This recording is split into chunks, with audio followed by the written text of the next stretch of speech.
my God. What a day.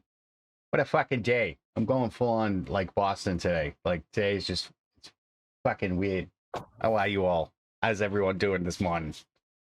So, God. So we have a bit of a different thing going on. As you can see, we have who is that? Is that an Illyria next to me over here? What is she doing here, you're going to say? I thought she was off having tea with some really strange fellow and wearing far too many hats.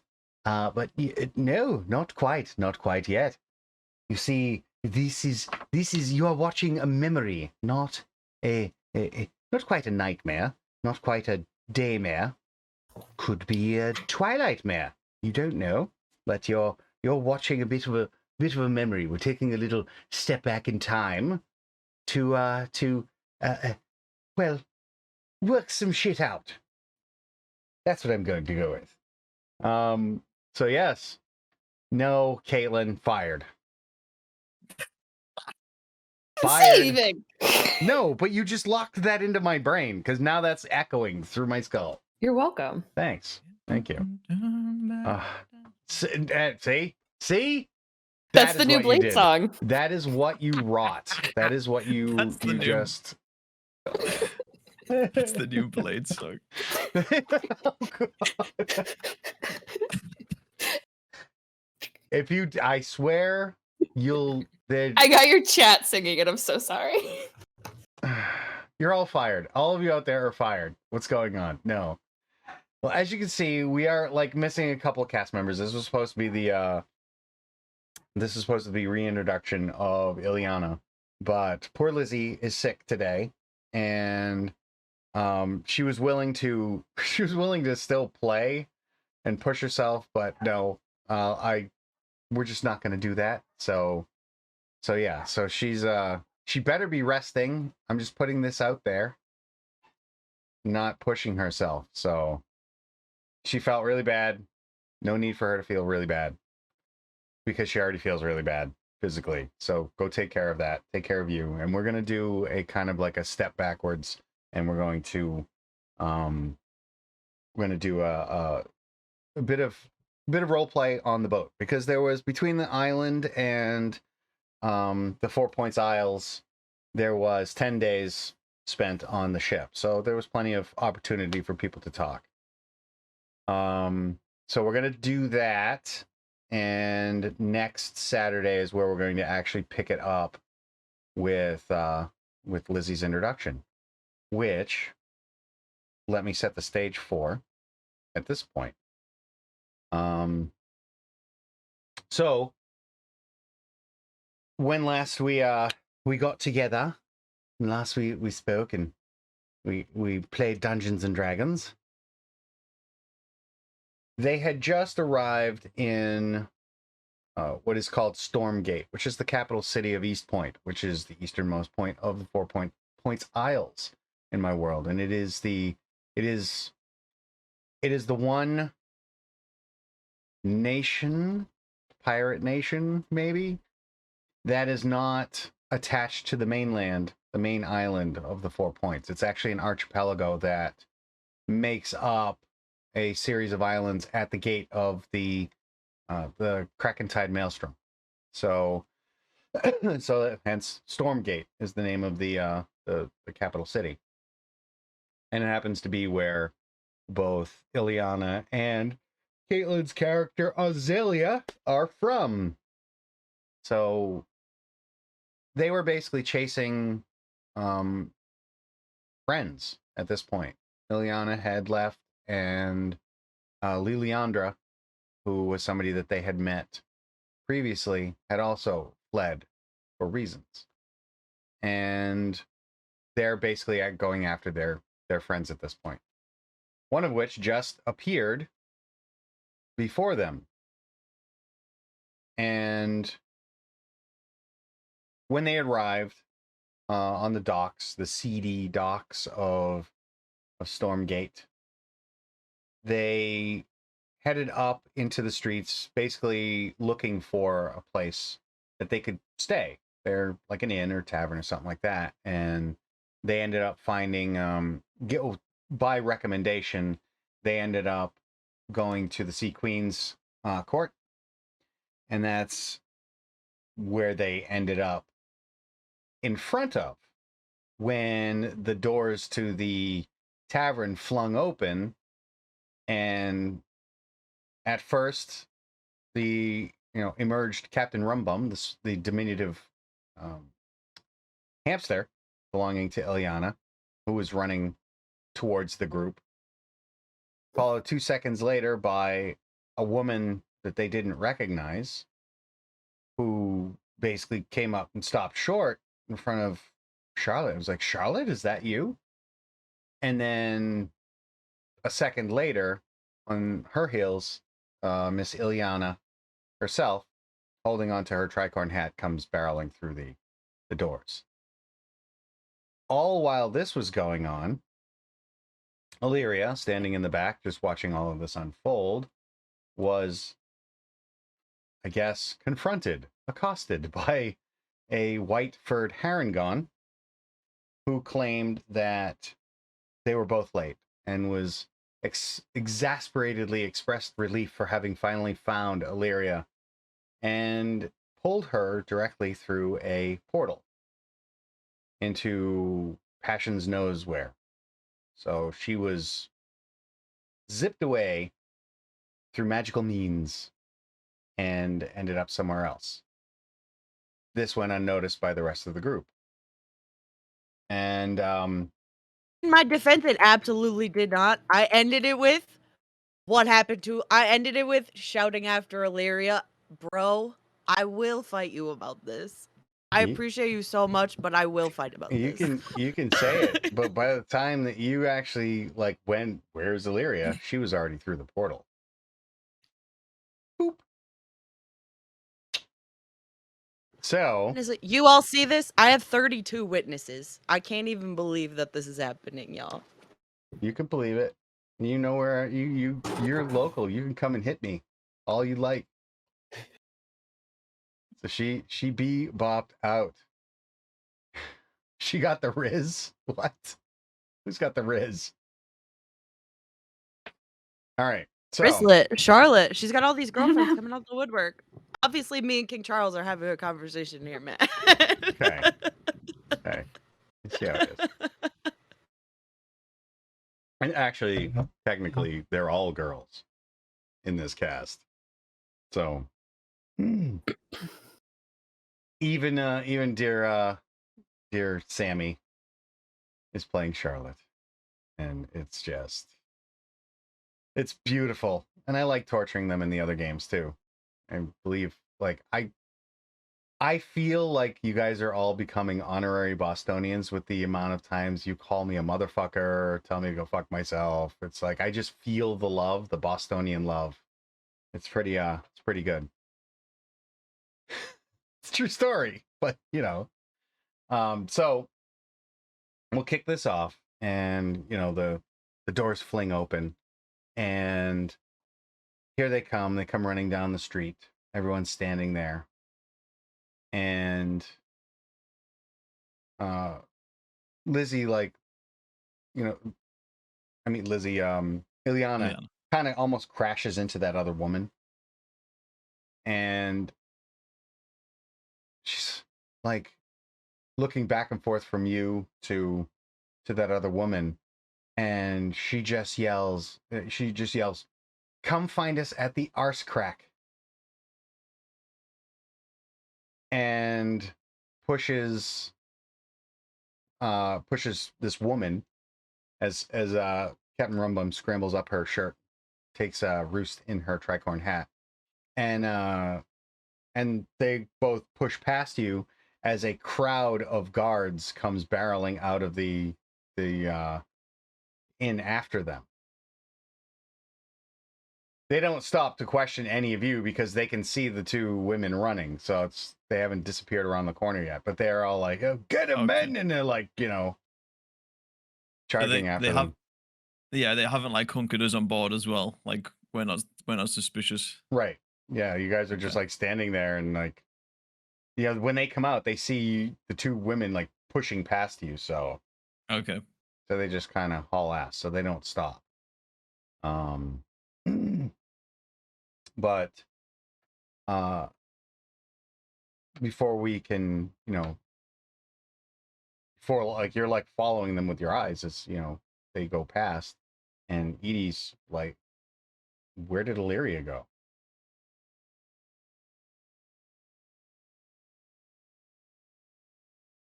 You saw her get pulled into an alley. You saw a flash of magical light, and you would have just seen around the corner just in time to see the portal close, just zip back up.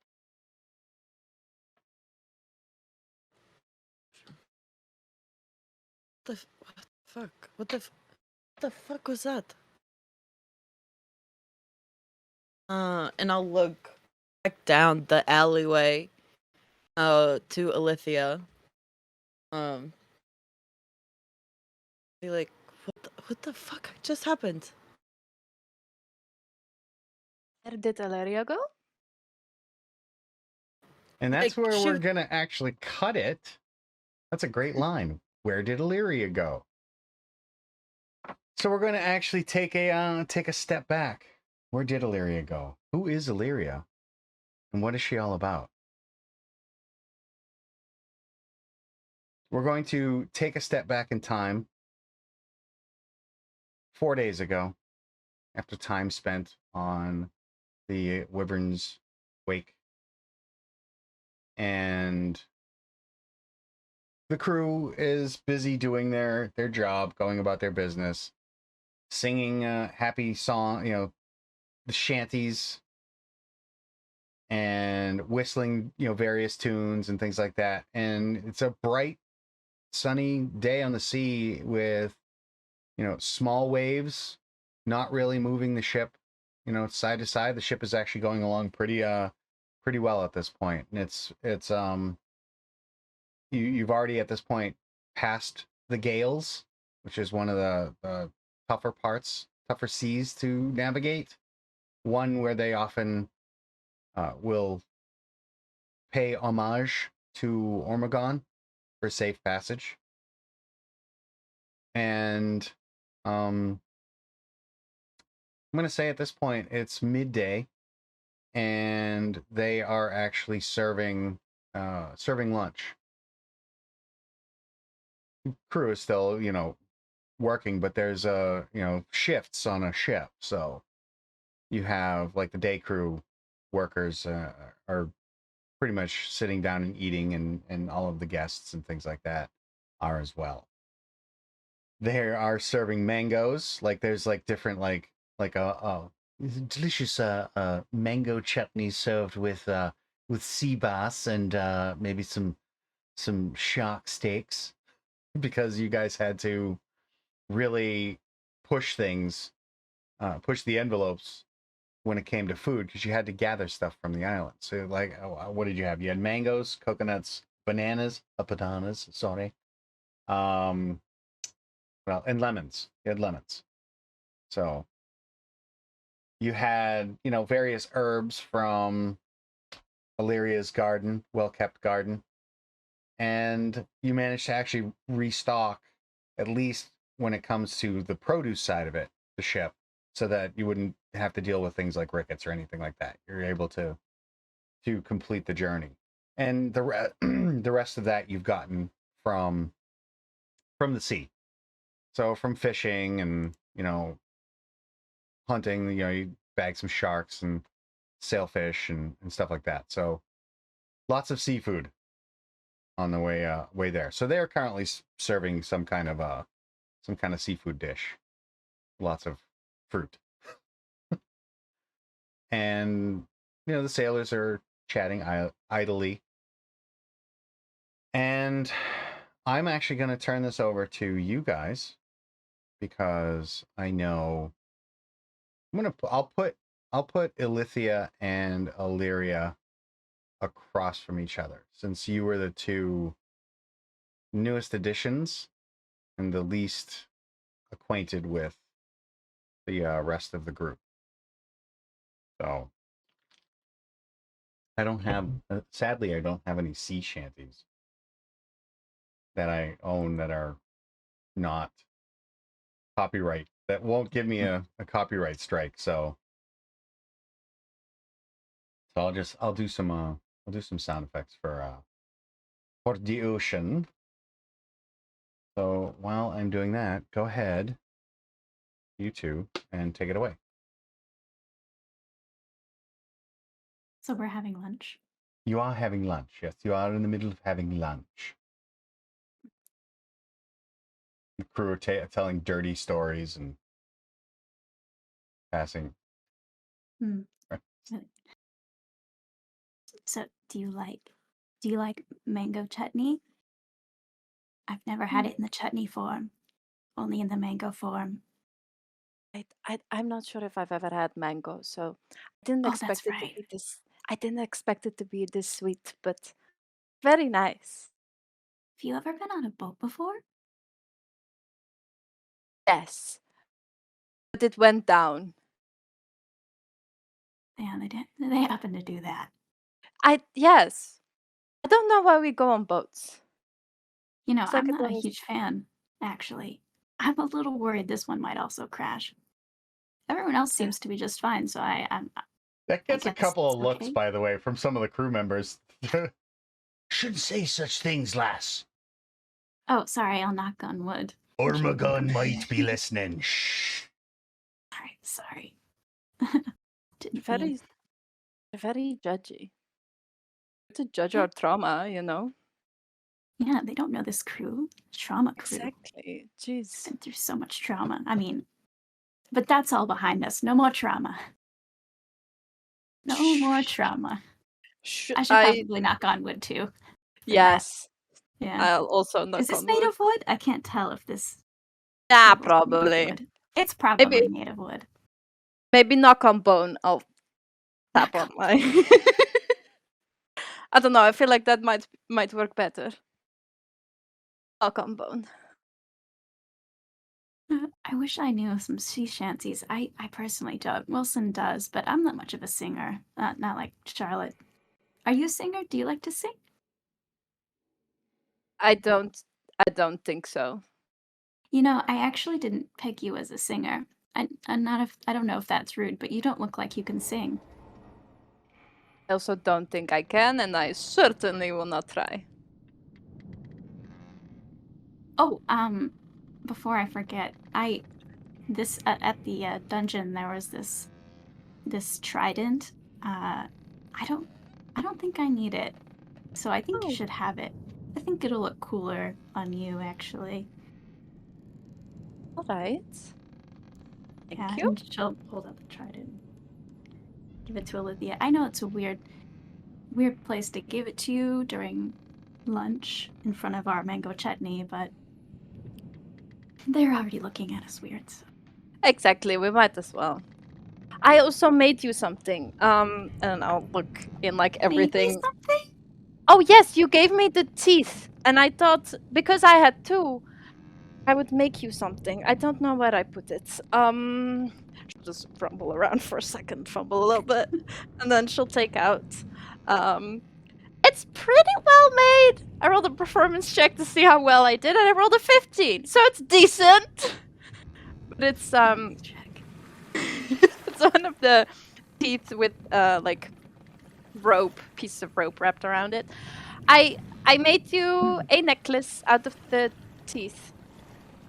It has like an adjustable strappy thing in the back. You know how necklaces sometimes have that, so you can wear it as a choker, or you can wear it longer. Illyria's gonna take which one is this? The salamander or the beholder tooth?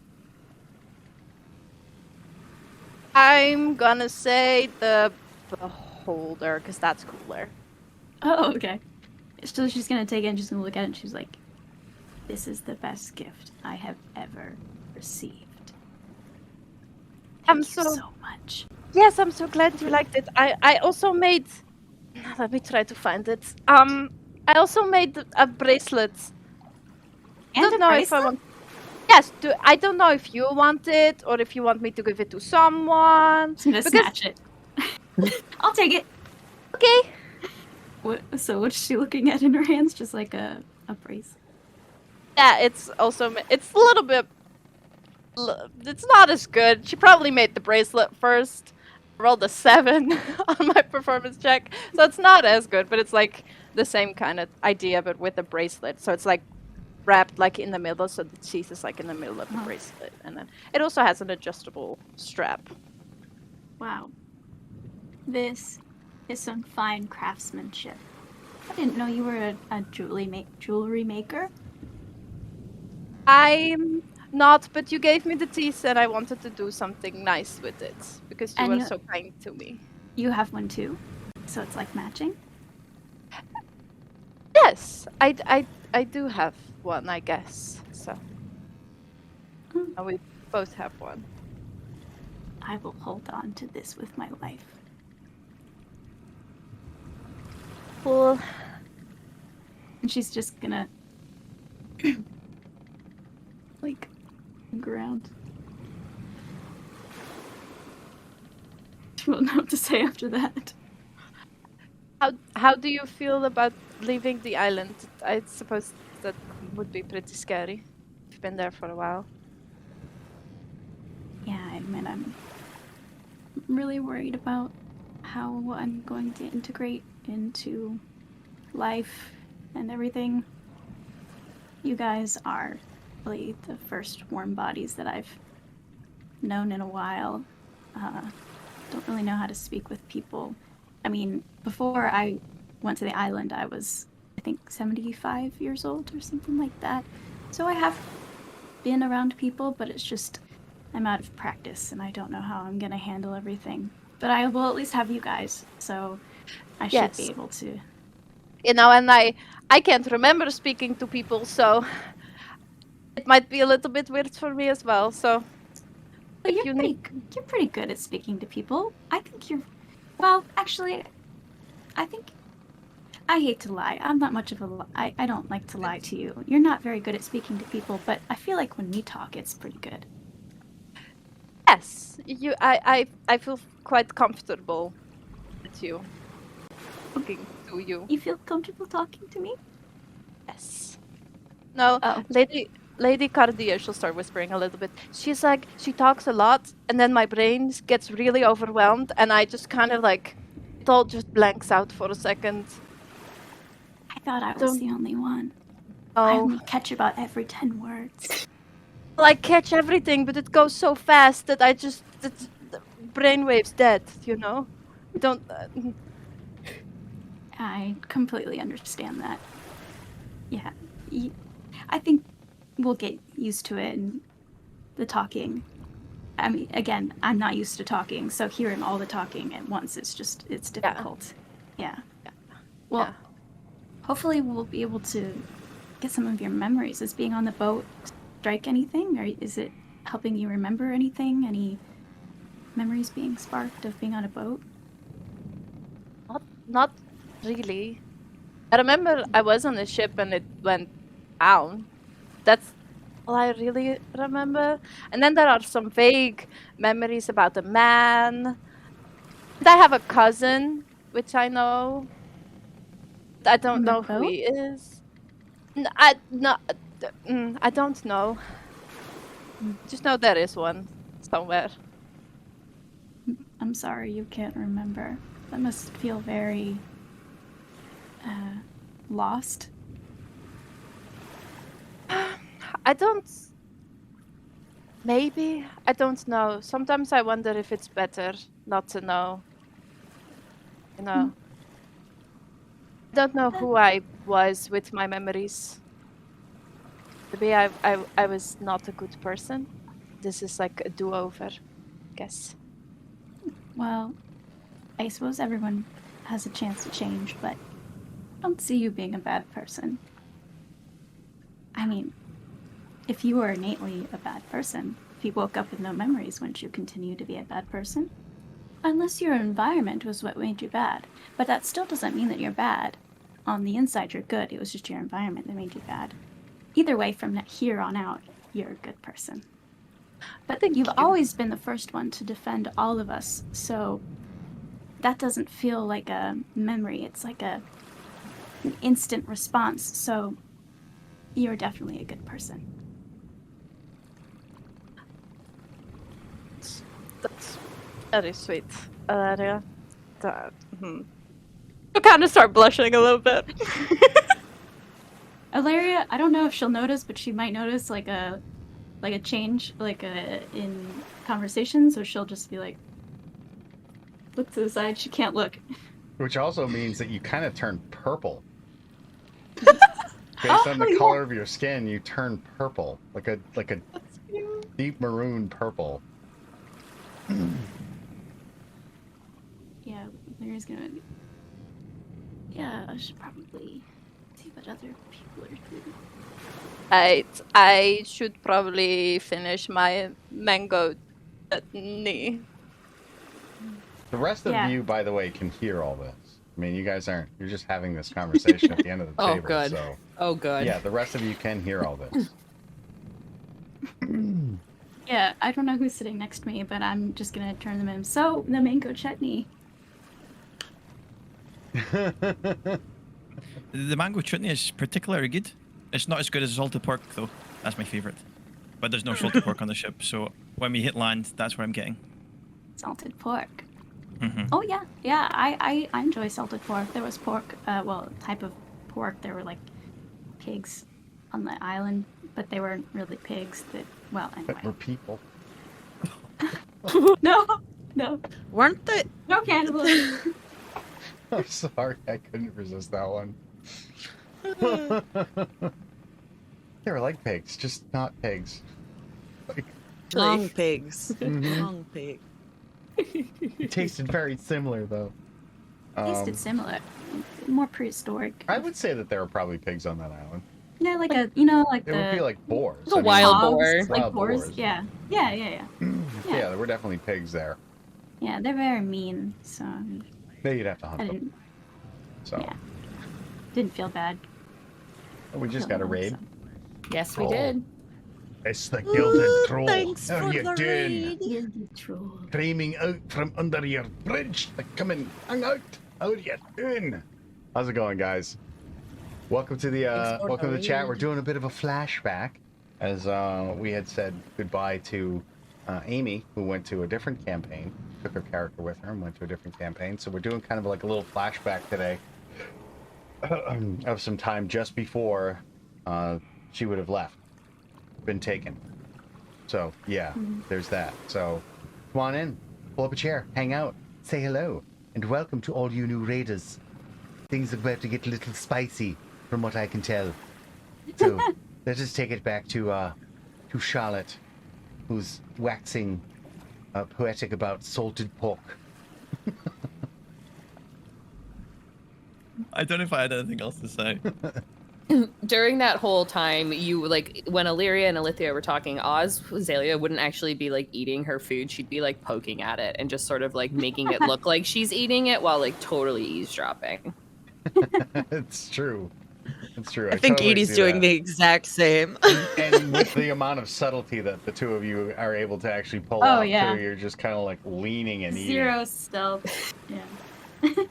Well, I don't think I would have noticed, or I don't think Illyria would have noticed. I think she was probably too focused on trying to have a conversation that wasn't too awkward, even though she's not very good at not being awkward. So I do She think did her it's best. funny that, you know, you're having the two people that are having this conversation are one who doesn't have has almost none of her memories. zero.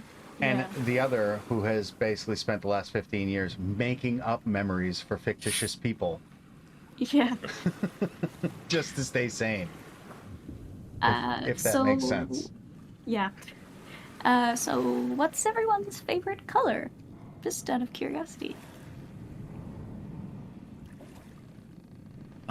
Well, you could probably tell mine's blue. I add in a lot of it. Oh, So, I couldn't tell, no? but now I understand.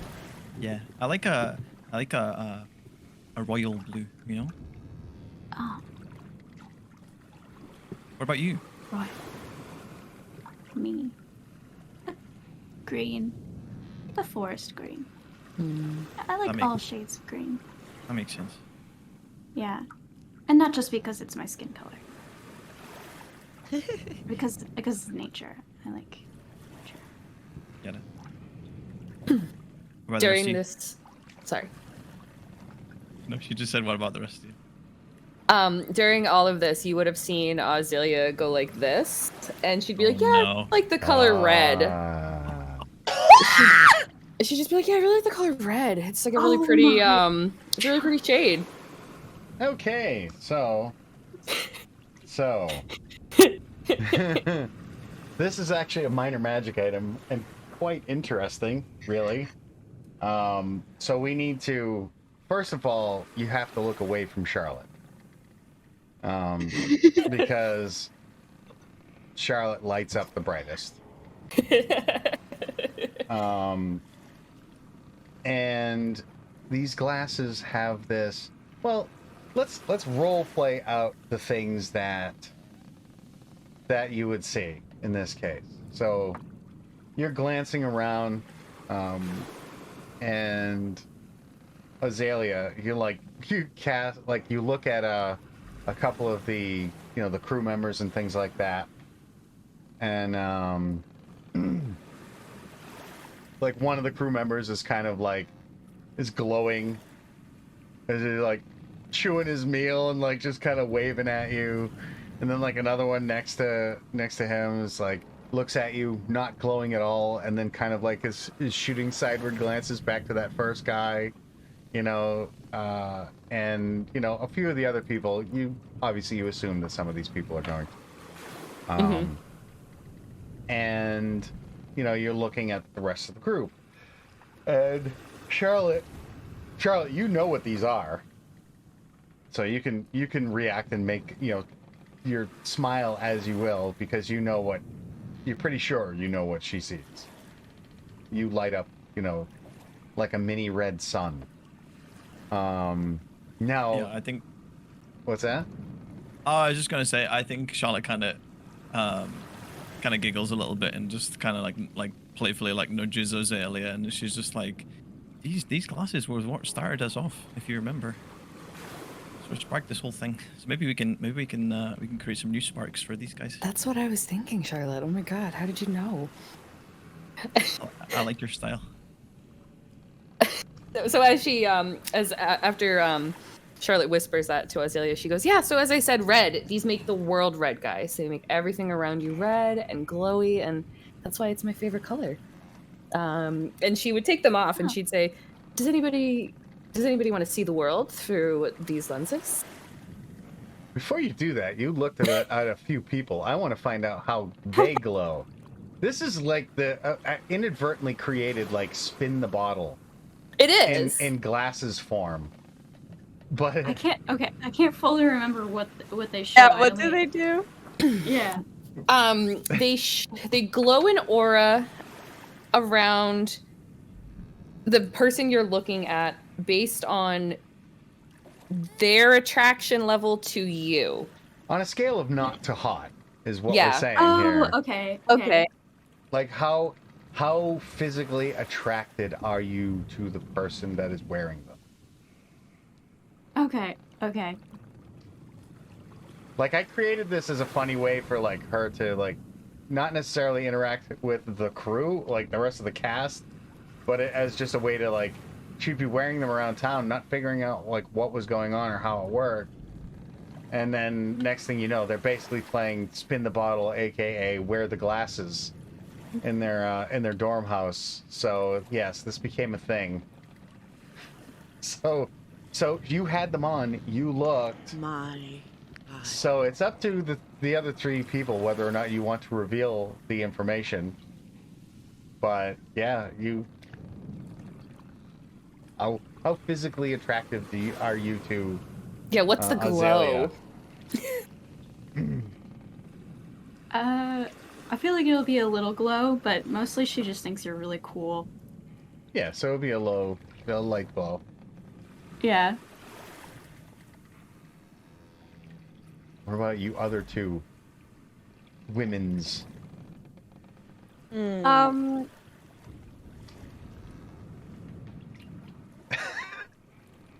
I see you, raging babe. He's running. Are you starting a new notebook leaves. for this or Ducks what? underneath the table. Leaves the scene. It's running. It's bad. So yeah, you don't have to if you don't want to. Yeah, you don't. Yeah, absolutely not have to. Yeah. Especially if it's out of your character. It's like moderate. Like you would probably be like, especially because you and Edie have like not really had any crazy conversations or Yeah. anything. But I think you would probably just be like, you would look expecting to see nothing, and you're like, all right, that's a bit more than I thought. Interesting. It's like yeah, it's hot She or has not. feelings. It doesn't mean that you're ready to you want to pursue a relationship with this person, Yeah. but it's like Yeah, but If- she swiped right on you on Tinder for sure. yeah, Like if it's you like never seen them Absolutely, we before. were like, bitch, yes. it can still be like pretty platonic. You're like, all right, I have to concede, she's pretty hot, that kind of a thing where you're not necessarily and she's interested crazy in a relationship. powerful. Mhm. But like, That was the whole point of the glasses, is that they don't actually the gnome that invented them was trying to find love, because the poor fellow was very unfortunate looking, and he ended up just creating these lenses, and it's how physically attractive someone finds you, and he thought they didn't work when technically they didn't work in the way that he wanted them to, but there was a magical effect. So it was a weird failure that Ozalea ended up with, like finding them in the trash. Here, actually, somewhere Yeah. in here. Mm-hmm. Oh. Well, not on the ship, because you're technically on the ship, but in In East Stormgate. Point, yeah. Yeah. So, yeah, that's where she found them. don't do anything. They're not. Usually things like that I've seen. They're not like dark vision. Aren't you a human? Don't you need dark vision? There's no enchantment on that. There's a little enchantment, but it's nothing. It's nothing to help in that sort of sense, Edie. It's more to help in a personal sense. Oh. Know yourself sense. Know the world around you. That's deep. Let me try. Yes, I'm curious right? now. And she'd hand them Wait, over, just wait. two around the table. You have to tell us what your What Okay, the no. actual fuck? What? What the favorite actual fuck? color. You can is. absolutely have you can have all of the inspiration today. What? How the Oh. shit did you just pull that off? My God. Did you I- get those because of this game, or did you already have them? I surprisingly enough already had them. I got them for myself for Valentine's Day. I have a red pair and a purple pair. And whenever you pulled out the red pair, I was like, oh bitch. Oh my God. Edie's gonna try these today. Wow! Somebody clip that Just shit. kidding. Yeah, that that shit. is That was well done. very unexpected. Thank you. Like all of you have it, and you didn't tell me, and like, all right, it's your turn. You hand it off. Somebody else like, okay, I got it. Everyone's right now. Oh. That was really good. That was awesome. It's a pretty. Well, you put them on. Same effect. The world around you is red. It's not overly like. You lose a bit of depth perception, which is why you're at disadvantage when you're wearing them for any vision-related perception checks.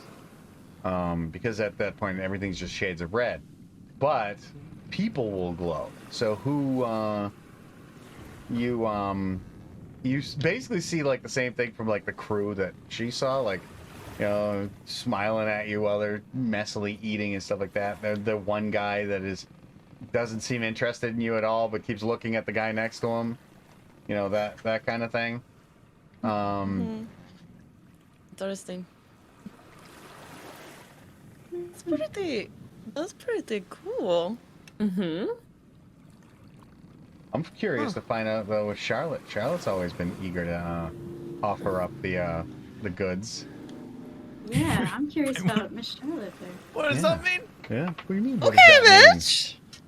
No, Charlotte was completely open and honest with Ozalea. The only person that she's really had those feelings with before was Fenris. Mhm. Oh, but it's like attractiveness. Yeah. No, it's very minimal, I think. I think with Illyria, it's very minimal. It would have been bigger, but after watching you transform into a spider, that went away. Times. Ah. Yeah, no, that's hugely Yeah. valid. You know what? That's hugely valid. It's Yeah, hugely valid. so it's extremely minimal. She can't get that out of her head. You're like looking at her, and you're poor Illyria's seeing 8 eyes behind the lenses. Like, Yeah, and she just hears like joints and bones cracking. I don't blame her for being like, no. Mhm.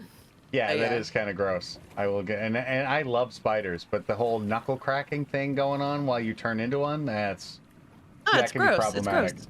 I fully Um, know that it's gross. It's okay. So, anybody else take them? Who do you just hand them back, or anybody else take them? Charlotte knows what they do.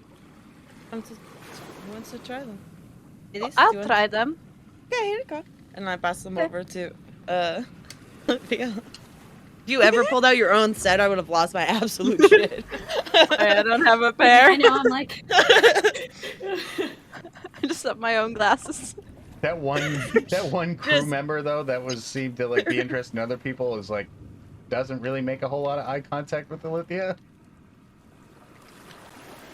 Let's face it, she's a bit scary.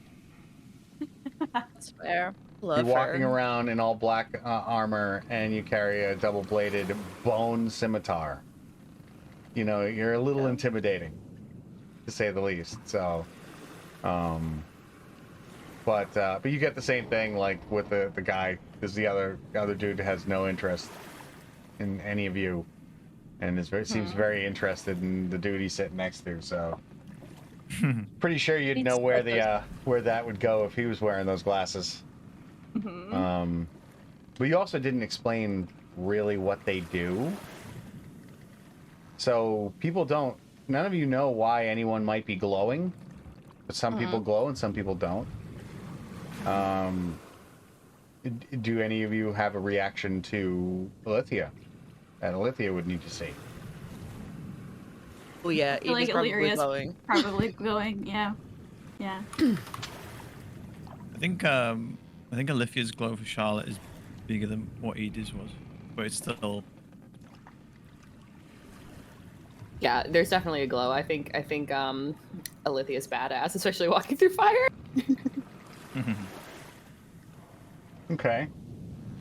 All right. So yeah, everyone it seems is just glowing and probably just put around it the on. same level. You just like put it on. It's like everyone's glowing. What's going on? Everyone's glowing. Except Yeah, for I think 2 people, I think, in the table. You said Charlotte. Charlotte, you were or weren't?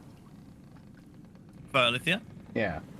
Yeah, no, it was. I said it was more than what it was for Edie. Okay. Yeah. So, except for that one guy at the end of the table, everyone's just glowing. oh, it makes everyone glow. Is that what it does? It makes people glow. No, you put it on. Does it Everyone glow glowed for for you? you? And Oh, Oz yeah, is, let me see. Oz is Yeah. just chuckling to herself. No one's asked her a single question, and she's just chuckling. Here, and Illyria's gonna put them on. By the way, you never told me what your favorite color was. Mine. Probably black. Yeah. Yeah, that makes sense. Checks out. Lethia's glowing. Oh. Ooh. Maybe lock them doors and turn the lights down. Also, I didn't say it with Edie, but with Edie, she was also glowing. I think for Charlotte, this is the most out of the 3 of you, apart from Ozalea, that it's glowed. Aww. Charlotte relates to you a lot. I think she finds like comfort and connection in that. I could see that increasing the attraction. Yes. Mm-hmm. I see that as well. But Illythia, huh? Ah. So you guys are getting Wow, that so- friendship going, huh? You're right, people are glowing. The But it's future is different. like looking bright. Different amounts. Some people aren't glowing though. He has So like a it soft, like just like a shows- little soft glow, just a Um, firefly, just give tiny, me- tiny. give me a perception check, Amy. Which one? Okay. Oh, sorry. Let me.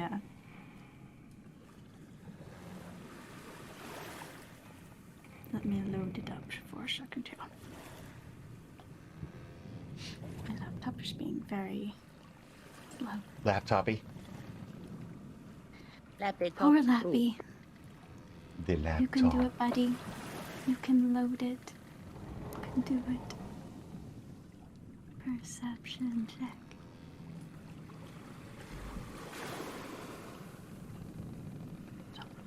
I'm just curious to see if you actually notice this. Because you might. Because you started like going, oh, look, makes everyone glow. Yeah, some people did. Edie didn't even mention glowing. Edie was just like, yeah. Looks like a 17. So you notice, like, you know, while you guys are sitting at the table and you know, eating and you're having this like little conversation, there's still people going back and forth that are doing work on the ship, you know, handling what needs to be done. And you notice at one point one sailor, one of the crew members, goes walking by, and you're like watching them as they're going, and they're not glowing until they like look at you, and then they kind of light up, like in the middle, and give you a smile and a wink, turn and continue on. And when they're not looking at you, they stop glowing.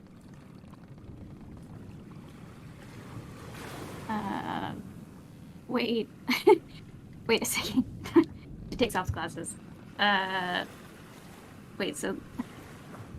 Well, the lenses are their hearts. Is that right? Yes. Yes. You can take these back, Ozalea. Okay, sure, Ah. sure. What? Okay. Did you see something you didn't want to see? Oh, no. Just, Okay. I don't know. I don't know what those glasses do, but nothing. Just nothing. Guys, I need to take a quick step away from the computer. One No worries.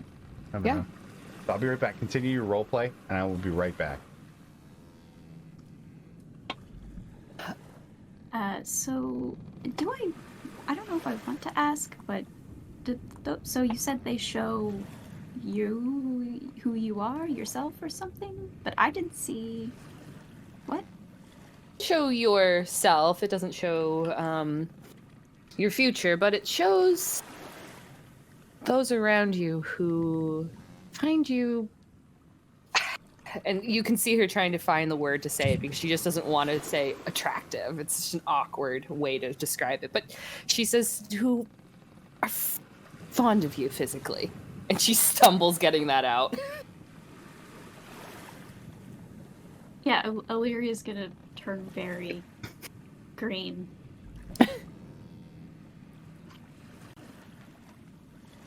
And definitely look away from the rest of the group. That's weird. Where did you get those glasses? That's a weird thing to have for sure. Actually, I got them where we're headed at Stormsgate. I sort of just stumbled upon them one day, and it's a fun little party favor. Breaks the ice and makes it so everybody around us gets to know each other on a different level. Yeah. So anyway, Edie didn't say what her favorite color was. That's right, Edie. Right. My favorite color is purple, but it's that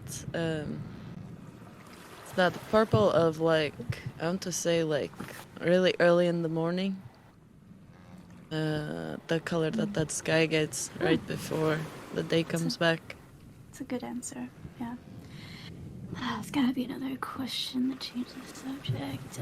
There's gotta be something. But she's definitely still very green, and she's kind of like every once in a while, as she's looking away, she'll like look at Alithia and then look away, and then look around and look at Alithia and look away, and just. Charlotte. Charlotte will gesture her hand over to Ozalea's and just kind of hold it, and then just kind of look towards you a lot and just say, you know, these glasses can just guide us a little bit towards our true feelings, and they help me in understanding mine. You know, romance is something I've just been learning recently, and it's complicated, it's confusing. But I'm sure your heart will reveal what it truly wants in good time. That's all I'll say. And, well, I mean, here are me and Oz at this point, so we owe a lot to these glasses, I think. You know, I think maybe there was a chapter about it in Lady's book, but I'm not sure. That wouldn't surprise me. Oh, I mean, I just made that up.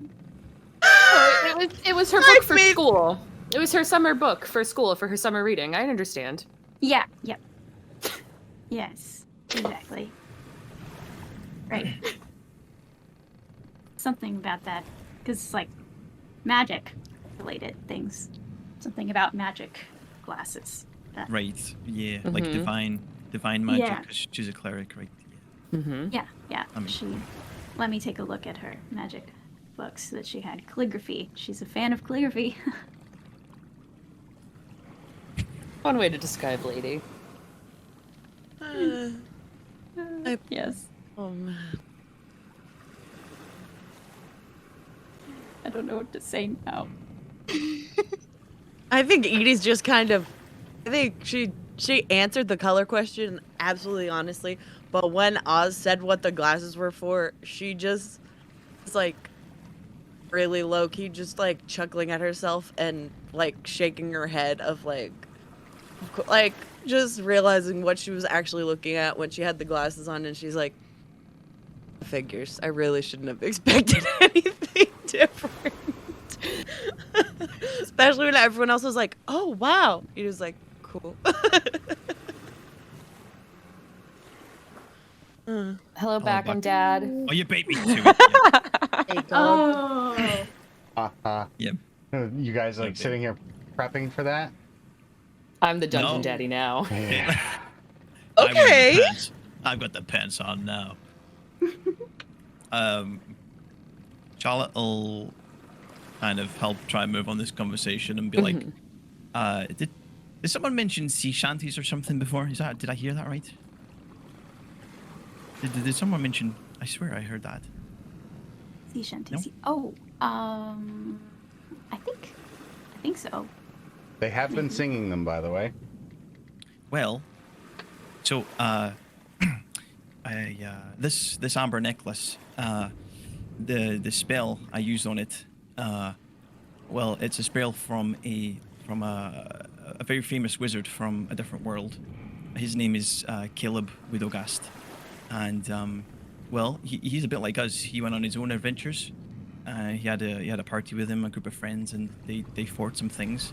But in one of my notes that I read about Caleb, there was this great monster, a very adversarial creature of theirs. It was snake-like in design, and it used to live in the waters. And there was a whole thing. Apparently, I didn't read too much into it because I was more focused on Caleb and his spells. But yeah, I think it was called Okatoa. Don't know if you've heard it. But it actually has its own sea shanty. If you'd like to hear a rendition of it, I could try my best. But sea shanties are just way off track for me, so they're not my forte. But I could give them a go. And the chorus is exactly the same. All the verses have 4 lines, and then it goes into the same chorus. So you'd be able to pick that up, I guess. I could try. We can give it a shot. Certainly. Okay. Yes, go for it, Charlotte. I have not practiced this out game. Cue us in Maya. when it's time for us to join. So Oz would see Charlotte sort of like trying to like the gears turning, and Oz would just start kind of giving you a beat and sort of giving you a clap and just making it so you feel you can come into it whenever. Okay. Yeah, once you've heard a couple of the choruses, you'll get the gist. It's not hard. She starts off, she's very nervous, more nervous than normal when she sings, because like I said, this is just not her thing. Which is, she thought, when she knew we were setting sail, I think she'd done a little bit of research on some sea shanties, but yeah. She maybe pulls up a barrel and kind of starts like tapping along. The words finally come out. Upon a sea that's tossed and grey, we fight to keep the dreams at bay. For in our sleep we hope for peace, lest the nightmares have their way. Okatoa, keep them locked away. Chilling thoughts and watchful eyes await for those who seek the prize, but all is not as it was thought, for the serpent always lies. Okatoa, keep them locked away. And if the creature is released, our peaceful days will surely cease. The winds will wail as waves assail to herald what lurks beneath. Okatoa, keep them locked away. A haunted fog comes rolling through, the sea begins to toss and stew. With cutlass and cannon we make a stand, though little might it do. Okatoa, keep them locked away. As the serpent rises tall, his many eyes now seeing all, the ship won't keep above the deep, our steadfast sailors fall. Okatoa, keep them locked away. A flick of tongue and sharpened teeth are the only gifts that he'll bequeath, and though we fought to stay aloft, we'll be swallowed and drowned beneath. Okatoa, keep them locked away. So heed the words from sailors old, beware the dreams of eyes of gold, and though he'll speak of quest and powers, blessed ignore the lies you told. Okatoa, keep them locked away. And again, Okatoa, keep them locked away. Okatoa, keep them locked away. And then she gets really quiet. Okatoa, keep them locked away. Well done, Charlotte. That's really good, everyone. That one was too advanced for me, but I don't know if sea shanties are my forte, but I give my best shot, you know. I thought it was really good. Charlotte, you did great. Was that your first performance of one? Yeah, I believe so. Well, apart from like, you know, trying to sing it to myself while you guys are chatting to each other, you know. Well, you'll fit right in at home. And she kind of like grabs your shoulder and squeezes it a little too tight. You know, I like the Professor C. I give it the old Strixhaven try, you know.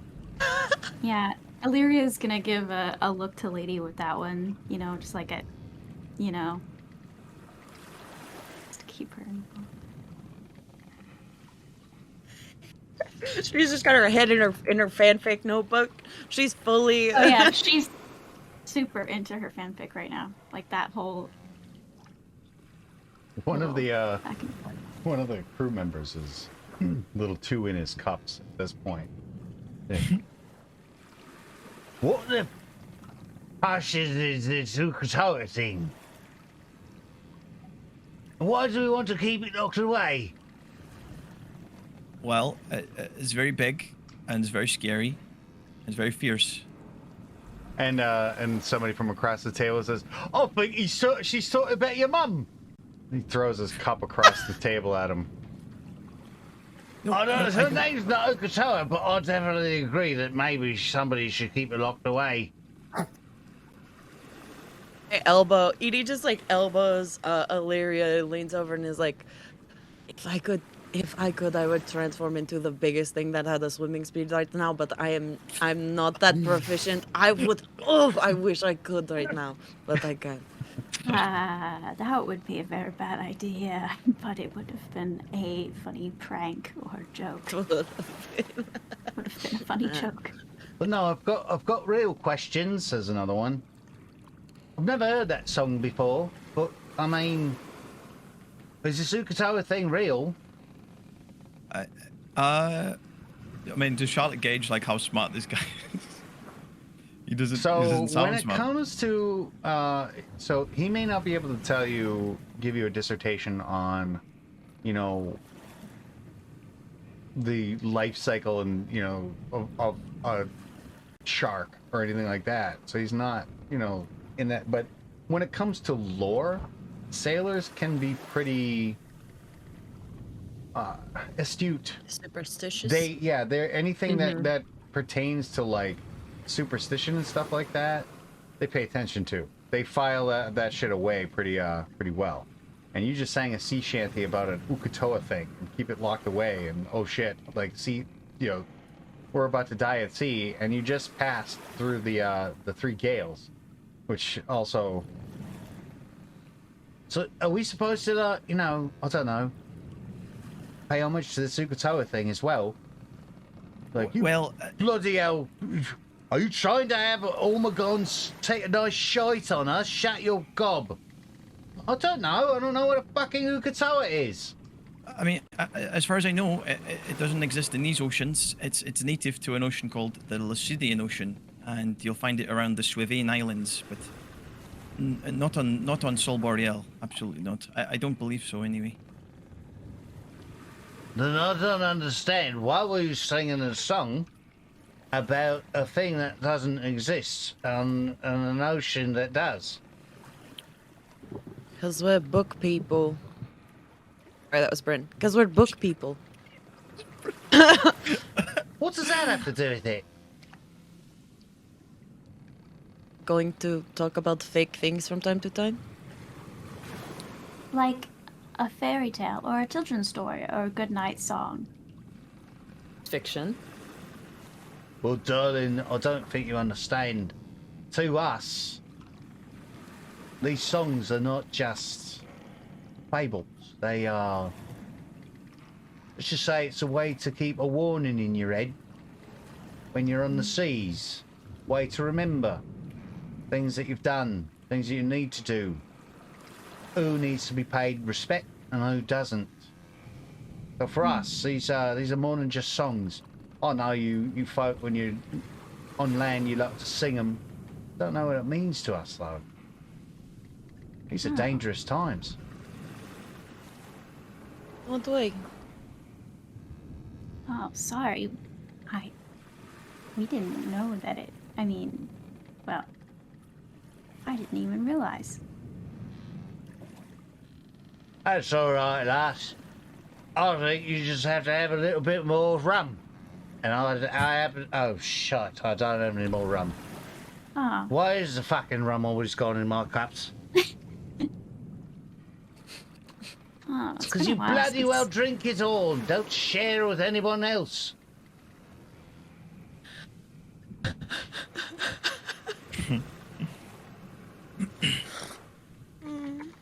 Yeah, no, Sam, you definitely did not. Ukatoa Okay. does not exist Okay. in my world, but they're freaked out now.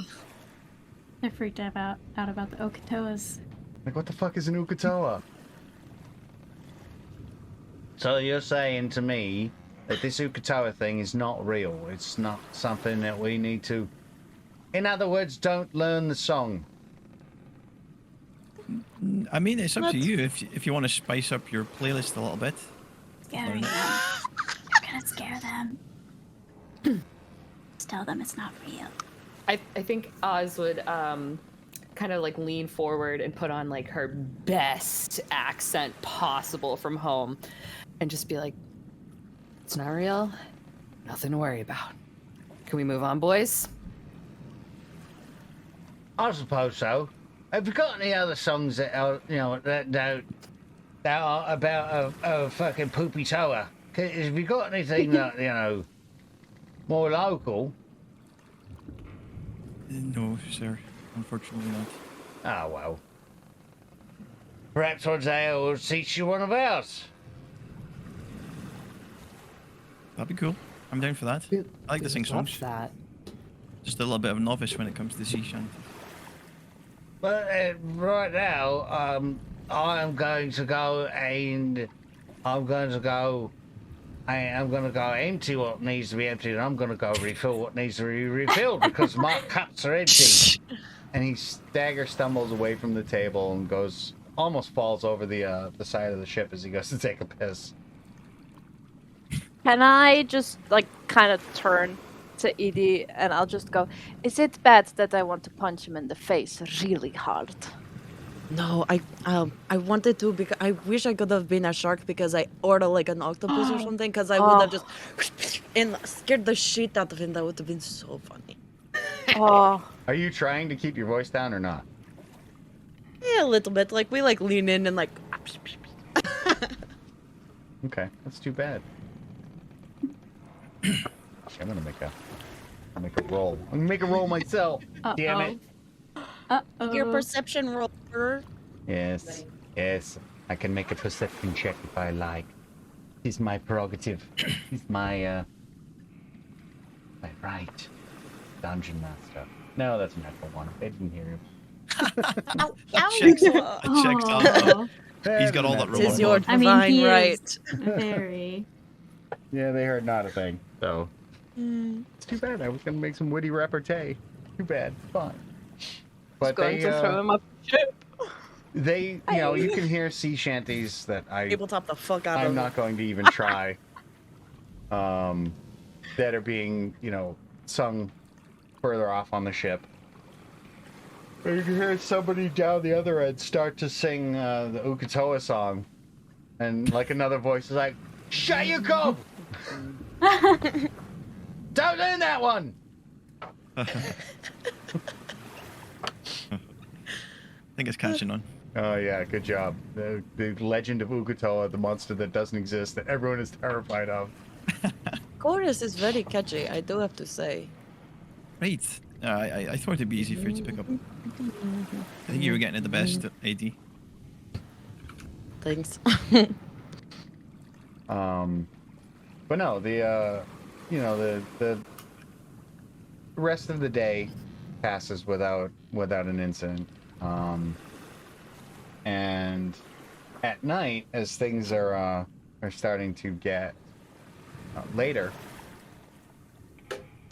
you know, the air gets cooler, but the night is perfectly clear tonight. A steady wind, and the ship is moving at a pretty good clip. Actually, give me I have the audience. Can somebody in the audience roll me an exclamation D12. Let's see whose passion moon is out tonight. Ooh. Because this would have been by the time you get there, it'll be the next month. Ooh. Well. Well. Hey. Oh no. Right. This is interesting. So what I'm going to need again, I'm going to need 2 more D12 rolls. And what did we get? We got a 12, we have a 5, and somebody else. You know, 5 and a 2. A 2. Oh my. Oh, what a conflict. It is a conflicted moon. Which means the passion moon this month is shifting in color. Seeming almost like prismatic by the hour. And I'm going to need somebody to try and, if you want to read the moon and see who it belongs to, you're going to need to make an Arcana or Nature check. Well, you know I will. Mm-hmm. I've got an assistance on one of those. Okay, I'll roll that again. Thank you, because that was in that one. Mm-hmm. No. What was it? What'd you get? Ed? Oh, you did. That's twice in 1 week. I fucking done that on my Thursday game as well. Wow. Holy shit. Oh. Huh. Wow. I could technically invoke the blessing of the moon, but I feel like that's just cheating at this point. So, Why? This would be the one time that you would invoke that. okay, go on then. You know? As Zaddy said. Imagine if I rolled really bad still. I'll roll a Strixhaven. I'll roll a Strixhaven, dude. That's okay. At least I rolled well on that. 16. Yeah, We got that's- that. That's There you good. Natural 1 though. Jesus Christ. Wow. Roll that one. It's a 1 in 400. So you can determine from the booth. The passion moon is contested this month.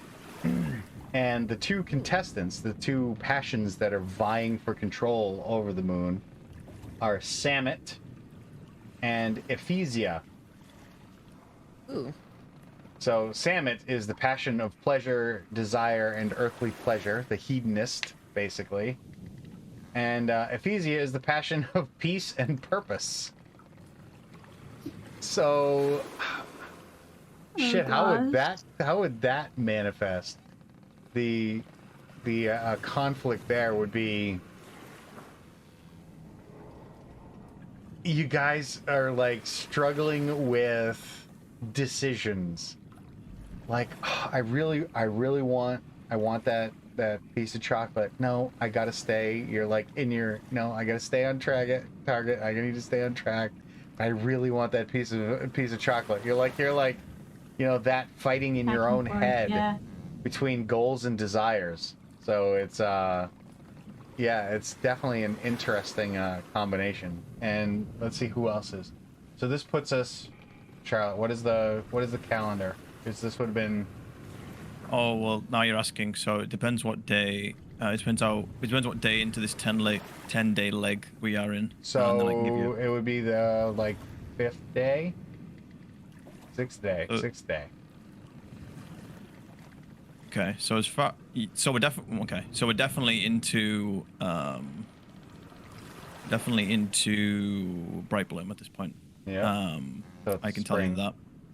I think do we leave at night or the morning, the island? Night, I thought. You left. Yeah, it was evening. Okay, so we left on the we left on the 26th. So 27, 28, 29, 30, 1, 2. So it'd be the 2nd of. All right, so second Bright Bloom, which means there's no dedication moon tonight. It is Hylia. So you have an inspiration. So you have, wow, that's a fucked up combination, because Hyliath is the dedication. I mean, not the dedication, the inspiration of art, music, craft, things like that. And you have, so you have somebody who's, do I want to start that new art project? No, I really can't. I have too many other things I have to do, but I really want to start that new art project. Basically, that's what's happening this month. So, I guess, Illyana, how obsessed were you with those necklaces? How obsessive over it? I think she tried really hard to make them good. Hyperfixation. Okay. All right. Do you have any kind of skills? Do you have wood carving or Have nothing. You have to have some. You have to have some. No. Because I'm sure I gave you stuff. Well, she wouldn't have had anything, but maybe she has the skills but doesn't know it, maybe? That's a possibility. I could That's run deep. it that way, and I probably will. Wow, Larry. Yeah, that's deep. Yeah. The skills are I have in none of all the along. tools. That is. I can't deep. use them. Actually, I'm gonna look. Let me look at that. But I did say I was gonna do stuff like that. How many languages do you speak? 18. Fake. Olivia, You asking me Olivia something? speaks- I'm asking how many languages Alithia speaks. 5. That's why, because the backgrounds went to all on languages rather than skills. Yeah, but no, what I gave, Okay. I'm giving more than that because she's starting at a different level. You guys have already had the access to downtime activities. I always That's start true. people with a bit Yeah. more. Maybe we can try and figure out if Olithia's good at things. We could just give her some of our tools and see if it sparks any memories. Here's the chisel. What do you do with it? I stab the guy. Okay, no, Stab! Wait, no. Okay, not. Reel okay, it in, so reel it not- in. that's like Not what that about one. what about this Take it back. needle, thread, and some cloth? I choke them out with Stab the the guy cloth smallly.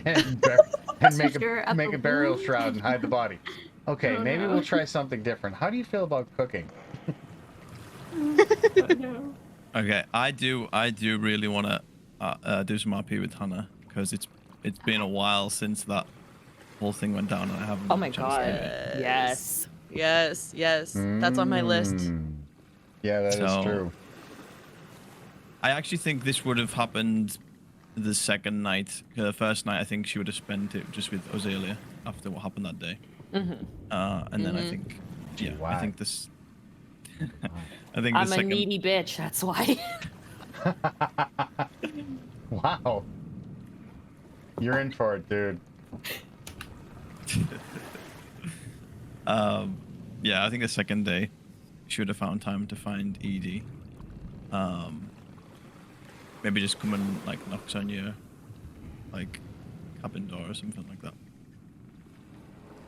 Alright, awesome. And she'll come and answer the door. I'm gonna answer the door.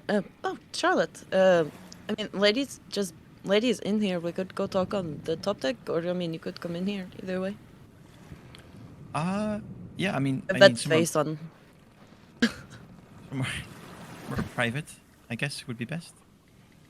Of course. I mean, I can follow you. We can. It's good. Okay. Well, I actually think Oz is on the top deck right now, so we could just talk in our cabin. That work for you? Perfect. Of course. All right. She laid you in and sits down. I'm sorry I'm only getting around to this. I should have really spoke to you sooner, but I know you spoke with Lady, and so did I. I feel like those were the main conversations that had to be had. But I also wanted to apologize to you as well, because I raised my voice at both of you, and you know everything that happened afterwards, and I just wanted you to know that I kind of lost control in that moment. I had some bad memories that were triggered by, I mean, I want to say you two arguing, but I didn't see you two. I saw my mother and my stepfather arguing instead. And then I lost control. I think I had a panic attack, if you will. And then everything kind of unraveled from there. So I was just coming in and out of consciousness, and I'm sorry. That's what I'm trying to say above all anything else. Hopefully you forgive me.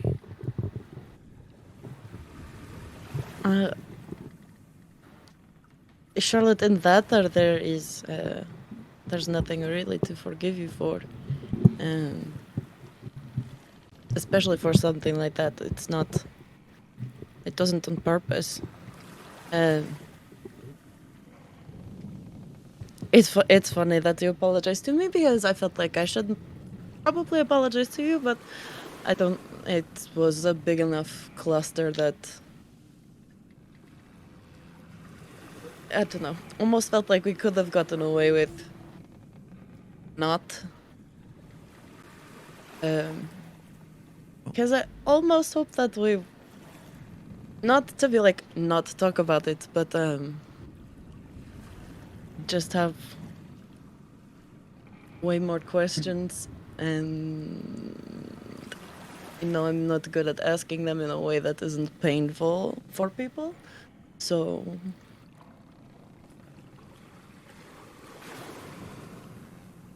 You've got more questions to ask me, is that what you're saying? Or me. I mean, I want to be. I mean, look, after what happened, I want to be open and honest with all of you, but I will throw in a disclaimer that there are things that I don't know. I lost control of myself, and my magic went wild, and I ended up casting the demon summoning spell, but I didn't even. I mean, I have to learn my magic. I have to spend several days, a lot of time and energy into creating different formulas and things like that, and I didn't dedicate any time at all to doing that spell, so that part of it is all very perplexing to me. And the only thing I can say is what I told Ozalea was that, you can see it's a little bit triggering when she thinks about these memories. You know, when I was a little girl, and my parents would would fight and argue like this, and they would send me to my room, or I would just run to my room crying anyway. And all I had in my room was just a couple of books and my desk. And in those moments when I was sad and angry and I didn't know really how to express myself, I would draw things. But in those situations, I would draw dark and terrible things. So I don't know if my magic latched onto those memories, and in turn they manifested themselves in the way that they did. That's the only thing I can think of. I'll try to not have it happen again.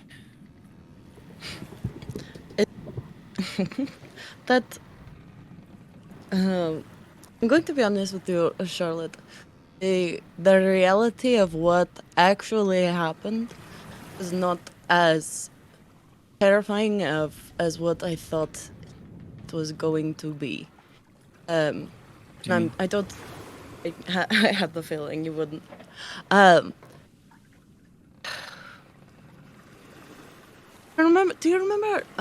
you remember when you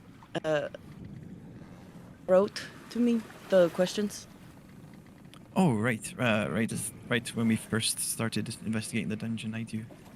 I wasn't really going to bring that up because I felt like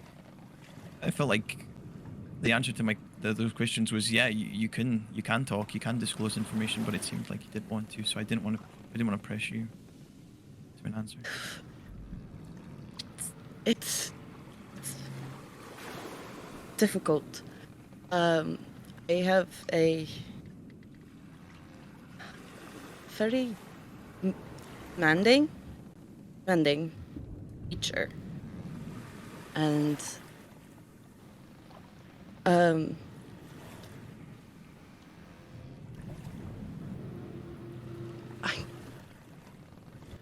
don't know.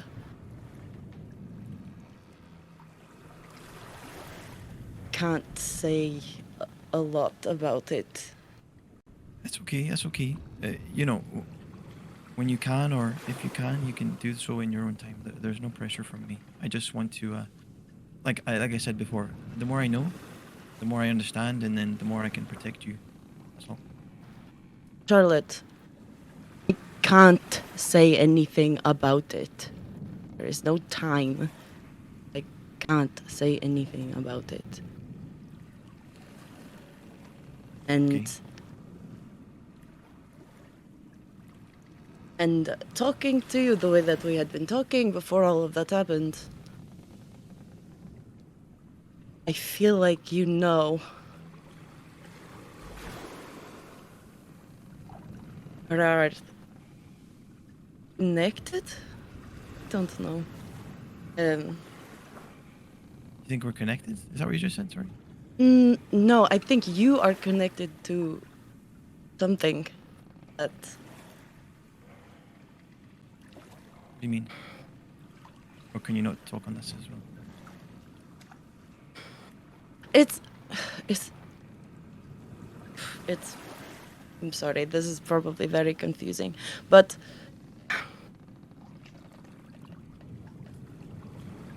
So, you know that I've been in the Feywild. I know that you've been in the Feywild. So, Yeah. when those things happened and your book opened, I was afraid that you had more connections to my teacher than I thought. And when it teacher? was only demons that came out of that book, I was very relieved. I understand. Can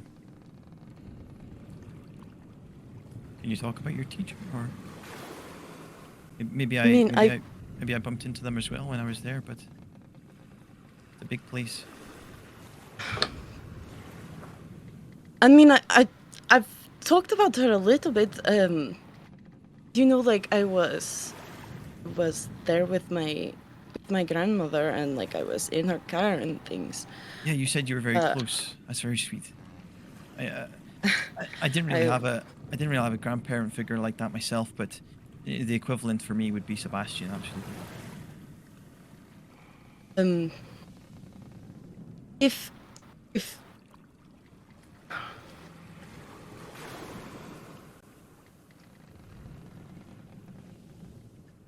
I don't extrapolate from this what you will. Okay. My knee-jerk reaction is can't trust Sebastian. And if Sebastian is a parallel to my grandmother, take that for what you will. I don't know Sebastian. I only know Faye. Why I find it hard to believe that I can't trust Sebastian because he was the one that drug me out of that hellhole I was in. He told me who I was. He told me I was a Briarsong and not a Blankly. He showed me the Feywild. He taught me magic. He facilitated my training as a Bladesinger. He did so much for me. I can't see him being a bad guy. ED. That's. I need you to hear what I'm not saying. Can you hear what I'm not saying? You're just trying to say that, you know, creatures of the Feywild can deceive and show what they're not. I think you're saying there's a side to Sebastian that I don't know. And No, I'm not. I only brought Sebastian in because I can talk about Sebastian, and you brought Sebastian in. So I was hoping that.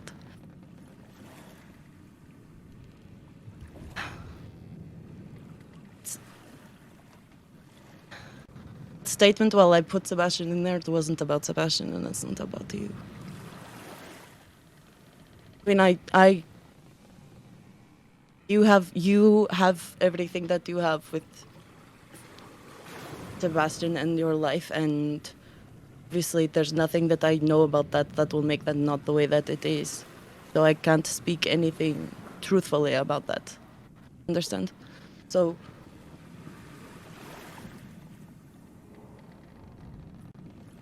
I can only hold Sebastian to a scale that I hold.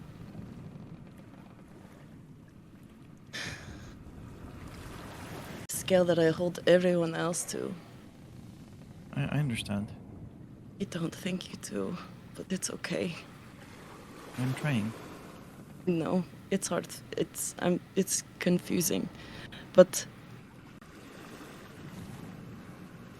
Well, why don't you, you know, I feel like there's two sides to you, and like clearly there's one side that you can't talk about.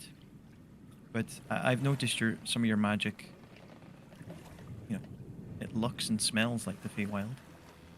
So, is that where your druid circle was based? Can you talk about that?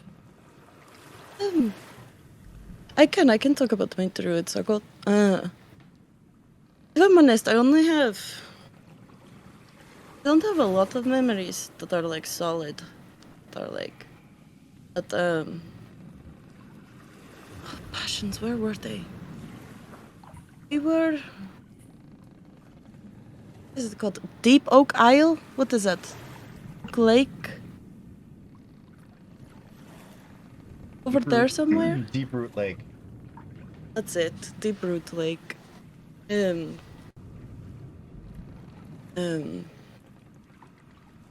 Yes, and I was only there for. I wasn't there for very long. I just told. We were probably talking to Oz and. When I was talking to Lady, but. I was basically like. Not run off, but the step before getting run off, when you start to be like, oof, the atmosphere here is changing and I should probably leave. I don't know if you felt that, but... So what are you saying? Are you saying you done something wrong and you're left before they done something about it? Or were they like nefarious and shady and you left before you kind of got directly involved? Hey, I don't know. They said I wasn't the same anymore. And that couldn't be trusted and that I couldn't stay. And I didn't. I mean... I felt like I didn't know them either. and I didn't know the person that they was supposed to come back. You said that they said that you changed, right? Did something happen? I heard a little bit of your conversation with Kaidia. You mentioned type of an event, and you woke up with that box, right? Was that? Yes, Did you wake up? Did you wake up before you left the Druid Circle? No, I woke up after I left the Druid Circle.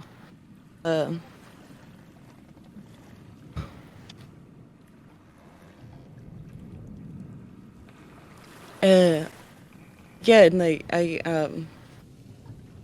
had that box, and it had like this memory that was with it, and I left my grandmother's. I went there, and I expected a much different reception than I got, and I couldn't stay. You said you went back to your grandmother's, and it wasn't like you thought it was going to be, so you left again. No, I'm saying I left my circle. I was at my I see. grandmother's. I I was see. with her, and then went back to the circle. Yeah.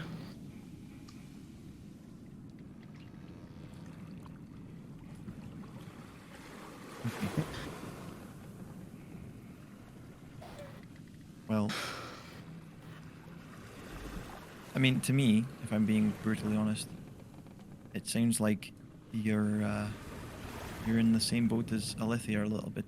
It seems like there's a bit of amnesia, memory loss attached to your past a little bit. Is that fair to say?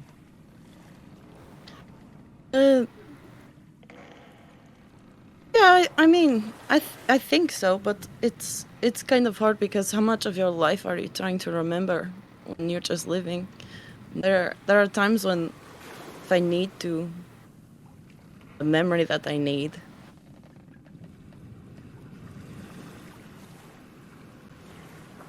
Don't know.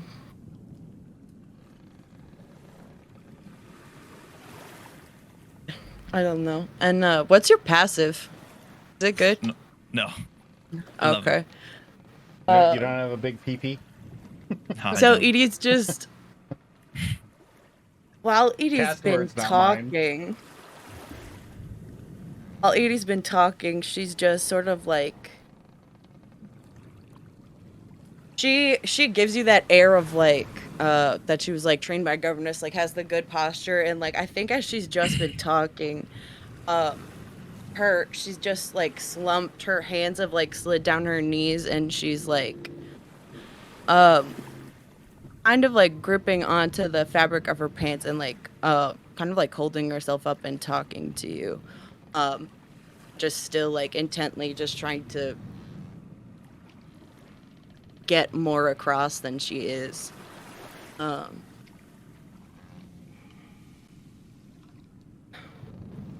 Those words that you say when you open your book,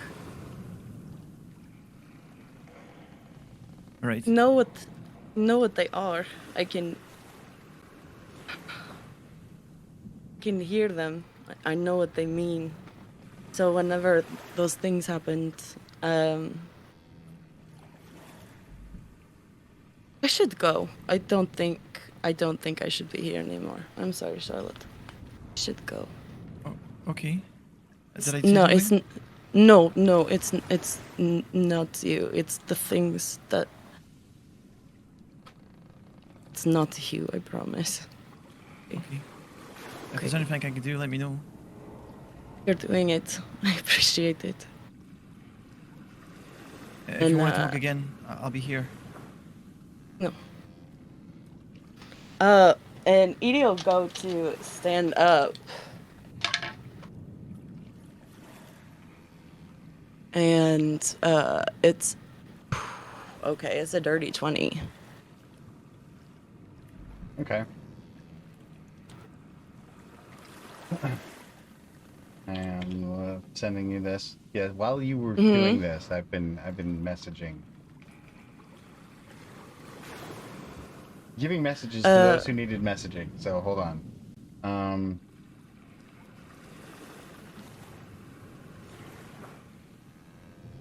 But yeah, so she'll just go to like hurriedly like get up. You'll see her like react to something, and she will go and get up, and she like catches herself on the frame of your door, and just can't get the door open.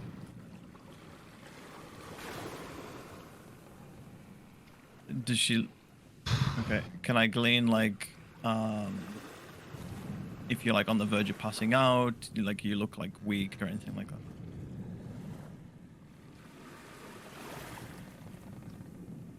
I can make an insight check if people would. Okay.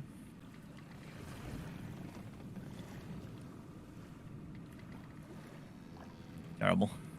Mm-hmm. 8. You muted Hannah as well if you're talking, okay. No. I was screaming, so don't worry. Don't worry. I feel so bad for that age. So she I didn't even get think to you- see the Hannah reaction. Damn it! I'm gonna have to look at the bottom there. I was I typing. think you just see her hands are shaking, and she reaches out to go grab the handle of the door, and like her fingers have like just like elongated, and there are like just like long claws that are tipping one hand, and she just there's like scrapes in the door behind the knob, and she just rips it open and she leaves. Take it away, Charlotte. What are you trying to do? What trauma are you now going to inflict on Illyria? To end that ED scene as well, just to add a little bit of extra on there, I think Charlotte comes to the door and sees like ED probably walking away or probably already just out of sight. And she just takes like a sigh out. You tell there's more that she wanted to say on her face, and she's just like, she just says to herself,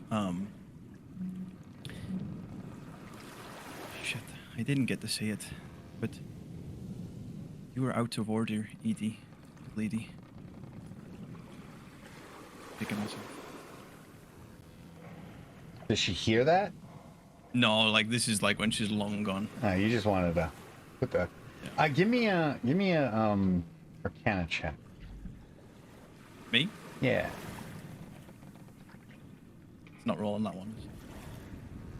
Way better. 22. I'll message you. You can get a message now, okay? There you go. Sammy. Sammy got a gram. Sounds like I'm a drug dealer. You do. Yeah, I actually already made that joke. I did, yeah.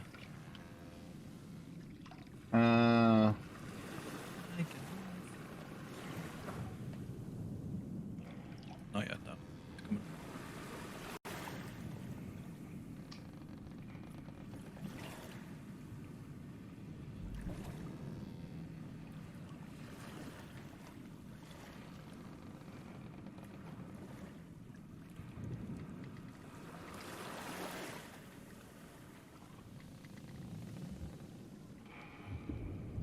Please stand by.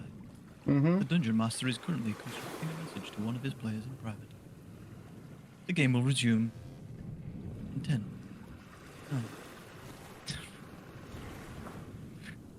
Oh, he did actually. You would have actually made the count. Mm-hmm. I was gonna pause for the countdown too. Bro, that's what I thought though initially, like two conversations ago. So I'm just. Well, now Charlotte thinks that.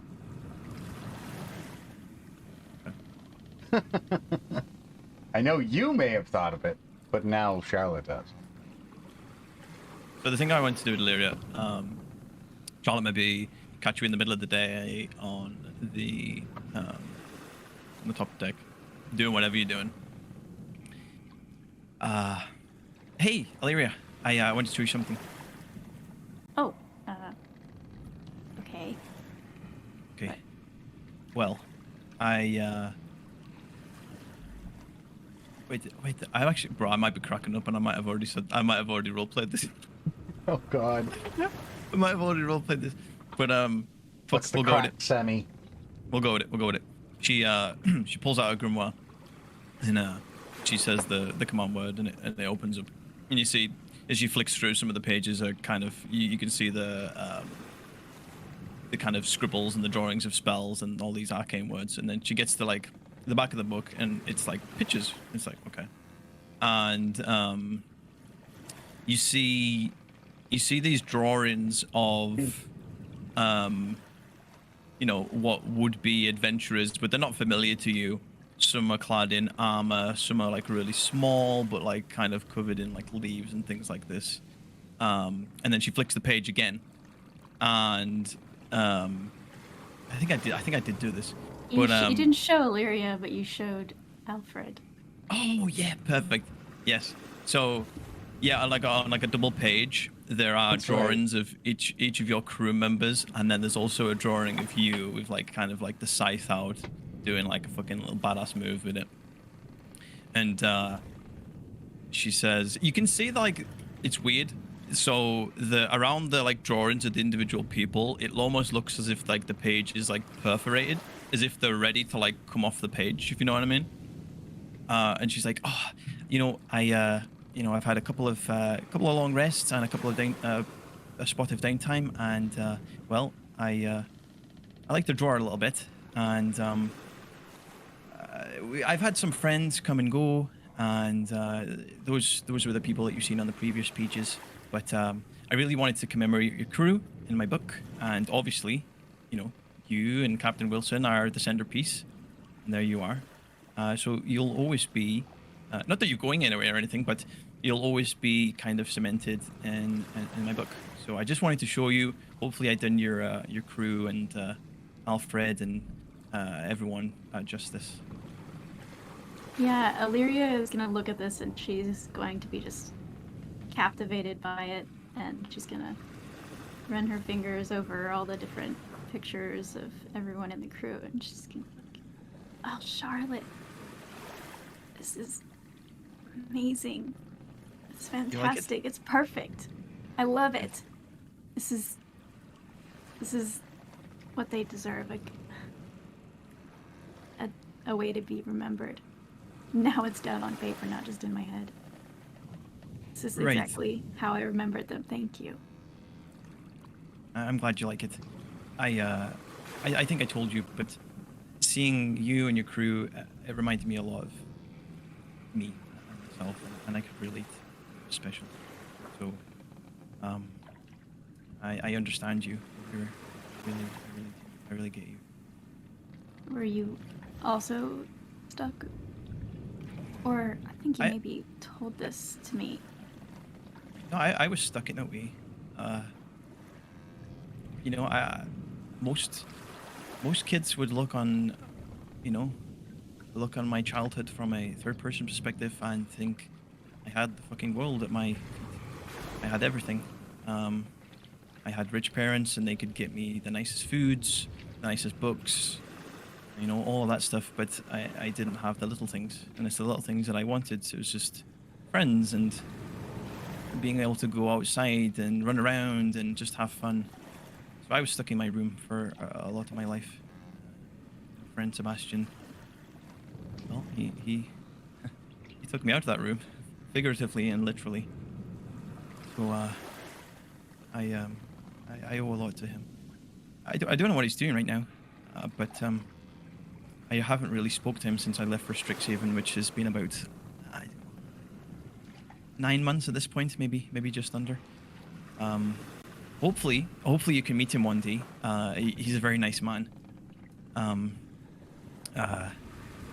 He was, you know, I mean, my stepfather and my mother brought me up, but they didn't really. But he was like the first, you know, adult in my life that really took a caring and loving interest in me.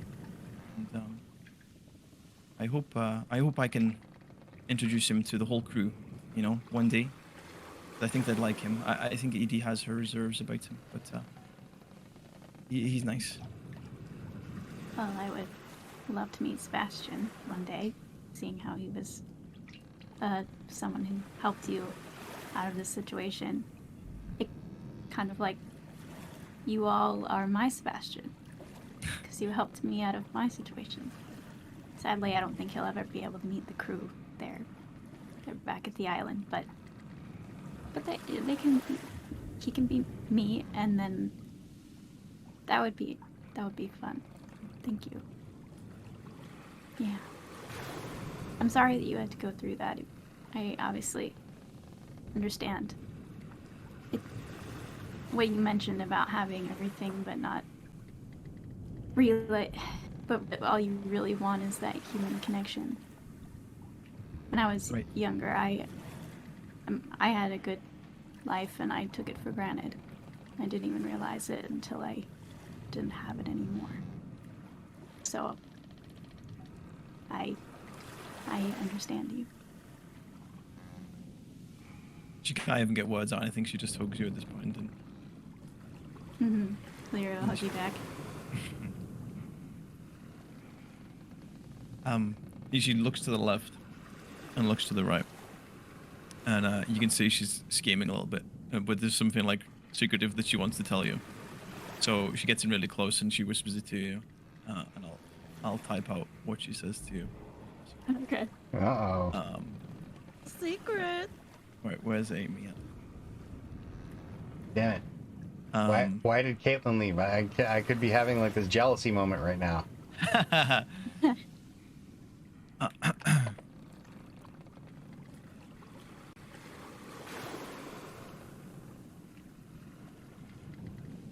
Fuck me, I can't type. That's all right. I'm with you on that. That's why Windows actually, like, you know, put up, not Windows, but yeah, Microsoft, like, told me about the new feature on Microsoft Word, where it's, you know, speech to text.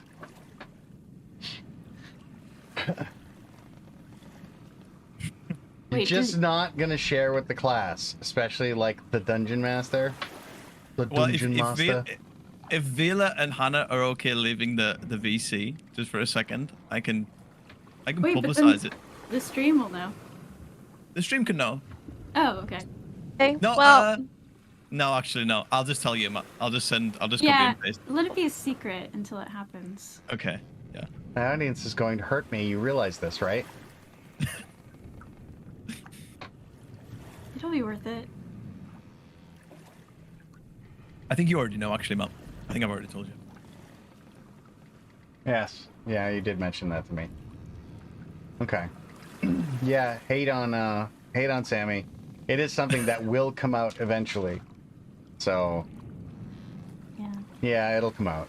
Kind of similar to something that will come out on Illyria's side eventually, but it'll be a little longer down the road. This is like some like what is it that old cartoon there, the American Tale, Feywild?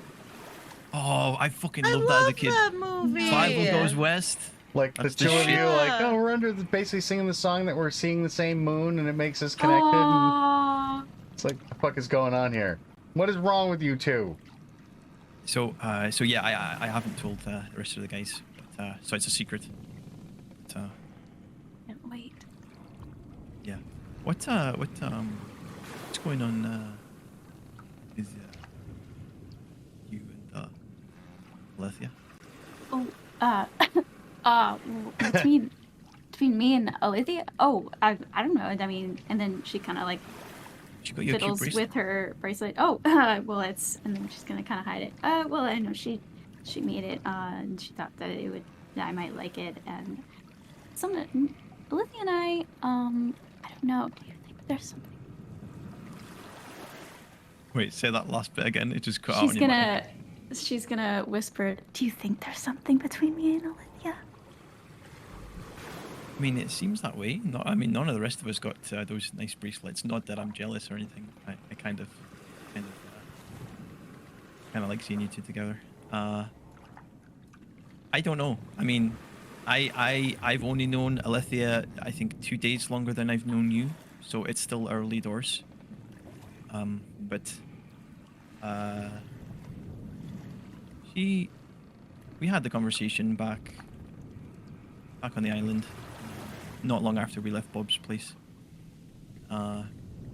It seemed like, you know, she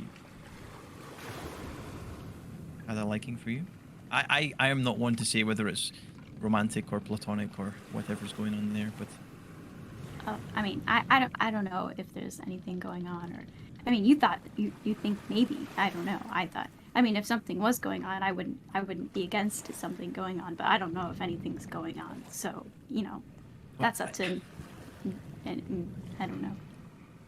I was like this with Ozalea right at the start, and well, I just kind of kept talking to her a little bit more. We'd have like little private chats, and I tried to glean whether, you know, there might be something there or not. And eventually, oh my god, we had this whole blown out over thing, and these two tieflings appeared on this bridge and turned into, well, no, there were dragons that turned into tieflings, and they gave us this wine that turned us into dragons, and then we flew around the city and had this kiss together. I don't know. You knew that it was maybe more than a friend thing? I think so, but you know, the moons on Sol Boreal, they can influence you in ways. I'm normally quite shy, but that night I felt invigorated with confidence, and I just went for it, and I kissed her, and she kissed me back, and then, well, here we are. We're together now. Oh, interesting. So I think what I'm saying is just keep talking to her, just have those little moments, and I think your heart will tell you Talking. what's going on. Talking. It's not really my forte, but I will work on the talking.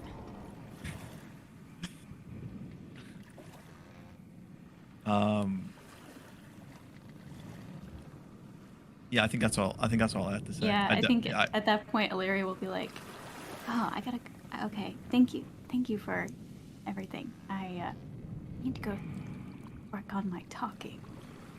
She gives you a thumbs up. Good luck. There we go. Let's just keep making this worse, shall we? Yep. Yeah. Let's just keep making that.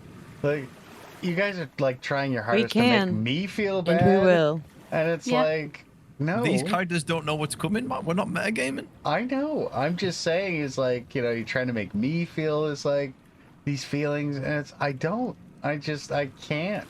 But you guys are like heaping it on. You are making it worse for yourselves and the audience, not me.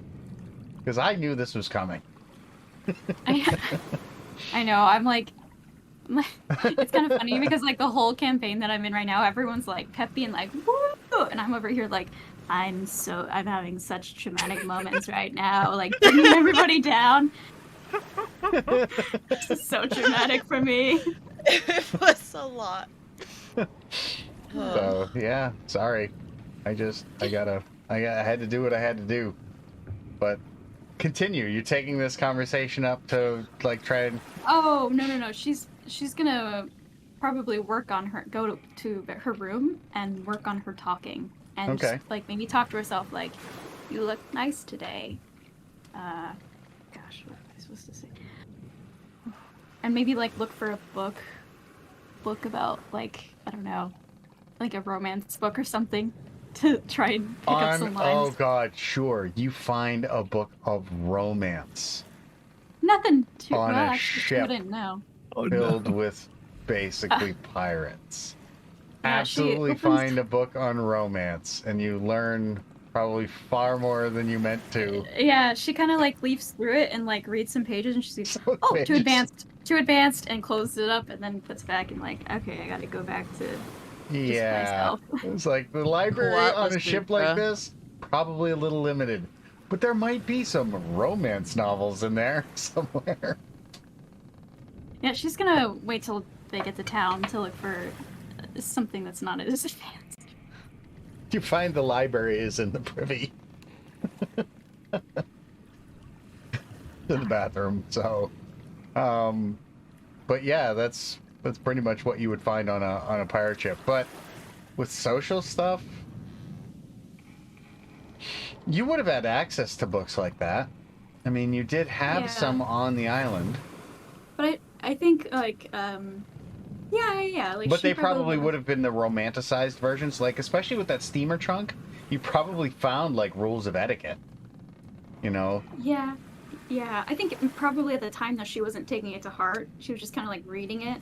Mm-hmm. But she wasn't thinking of it as a way of like, oh, I need to practice this, or like I need to keep note of this. So you might even take it to almost like a strangely over polite level, like one of those things. Like, yeah, you lived like you lived, basically a refugee on an island, but you understand etiquette. You understand the proper placement of things, like sport, you know, like spoons and forks, things like that. So when you were like, you know, practicing it, you had this... it would be more like a way of courting in like a very formal sense. Right. So it's probably an overblown sense of social interaction where you have this one notion and then this is how you're supposed to do it, not on the island. So, yeah, it could even be a little bit skewed. Yeah, who knows? Some of these sending messages, well, if it does happen, sending messages might be like very weird and like formal. Just adding to the quirkiness of the character, which I love. Yeah. So it's like, why are you so proper? Where did you learn this? You're wearing shark skin. What is going on? Oh, jeez. So yeah. Is there anything else you guys want to do on the boat? Or shall we go and just rip off the Band-Aid? Here we go. Okay. Are you ready for this, Amy? This is basically going to be all of them gushing over and lamenting your... Yeah. Well, I'm going to be watching with popcorn, basically. Yeah, so. Yeah. That's what I figured. So, fast forward, we catch up back to where the session began. Did you want to say something, Virla? Oh, you look like you were... Okay. Mentally preparing. Gotcha. That checks out. So you we fast forward back to where this all began, and this is just after the scene where Illyana and a strange new companion appear, and then quickly run away, being chased by a myriad of guards, town guards. And amidst all of this, in the final moments of this all playing out, Edie happened to just catch the end of the issue where, well, the whole interaction between the White Harengon and Illyria as they pass through the portal. So, Edie, you basically just catch like the back of Illyria and this Harengon as the world zips closed, leaving them with nothing else in the alley. And at this point, the sound of guards and running feet have moved way off into the distance.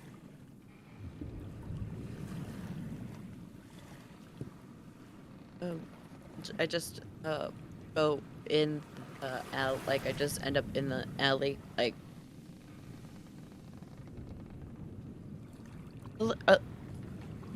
Illyria's gone.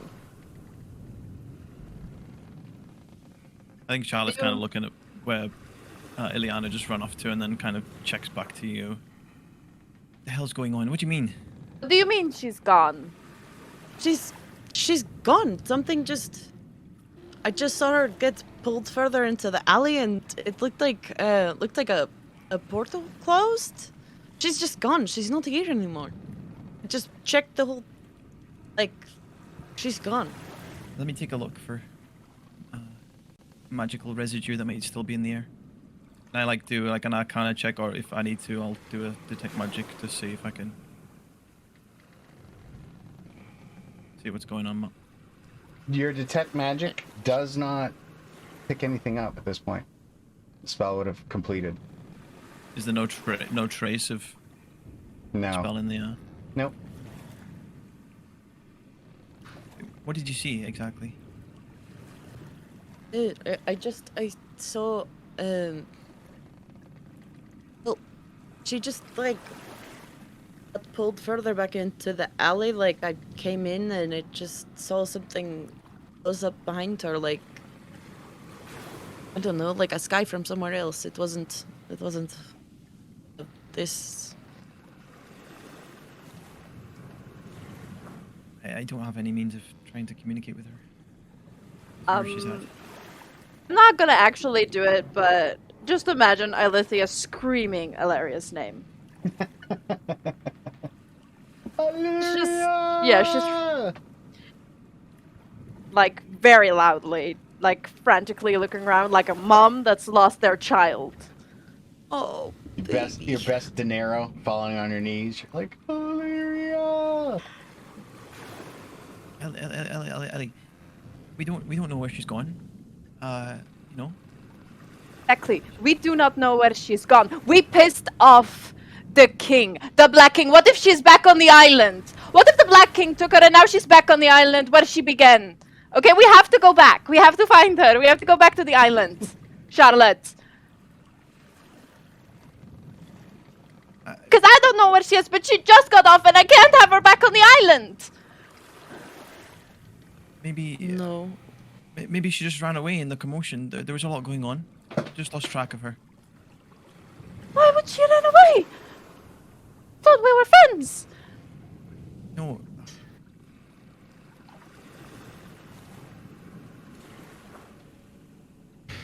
I don't understand.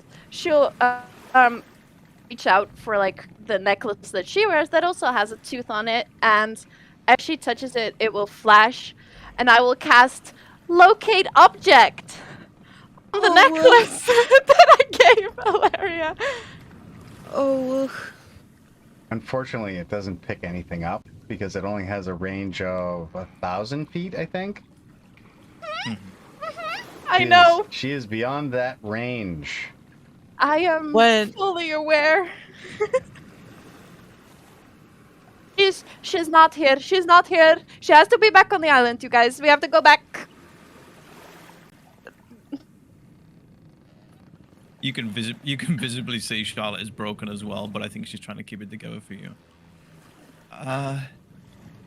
Yeah. I mean, yeah. Maybe something pulled her back. We can go back there. We can sever the tie, whatever it is. And maybe we have to give back the crown because I think it might be the Black King, and they maybe be mad about the crown, and that's why it took Hilaria because Hilaria wanted the crown because of Uncle Wilson and. But she doesn't have it, right? It's not on her. So if it was about the crown, wouldn't they just take the person that had the crown? Isn't it in the box on the like? Nobody has it, right? In a I don't- bag of holding. No, I know that, but like, nobody has it, right? Like it's. No, Illyria didn't have it. No. I kept it away from her. It's in the bag. Look, I can. We need to find a magic shop. If I can find someone that has a spell scroll of sending, I can try to reach out to her. FYI, are you sure that it's still in the bag? Not like somebody has to be attuned to a bag of holding to take anything out of it. That'd be dirty. I cast alarm on that bag of holding every day. So I do would've- you? I have canonically Actually, set that must do. you did say Yeah, that. I know. I have I know. No, it didn't go off. Then again, did it? It didn't. I've decided. Right. Let's just. I know this is stressful, but let's try and find a magic shop. And if I can get the spell, I can try and reach out to her. Right? Okay. I'm going to. We can find Illyana later. I'm sure she's more than capable enough of running off those guards. And she did sort of tell you. And I'm gonna stop the ocean side stuff since you're now in the streets and not on the ship anymore. But she did kind of tell you where to look for her, though it didn't sound very appealing. No. To where to look for her. So yeah, it's let me bring it up. What was it called again? The arse crack? She called it the Think arse crack. so. The arse crack, she said. She said it like a pirate.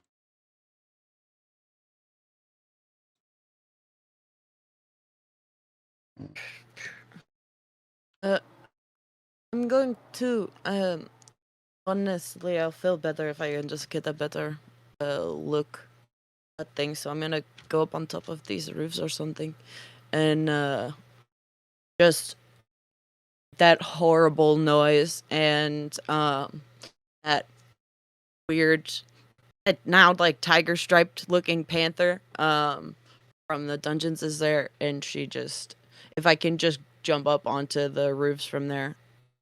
I've got 50 feet of movement and a 50-foot climbing speed, 40-foot climbing speed. All right, so you're just gonna climb up onto the roofs and stuff.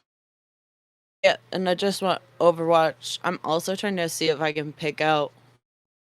I don't think that she's here, but on the off chance that she is, I'm not gonna let it go unnoticed. Okay, let's see. Let's see. Let's add this.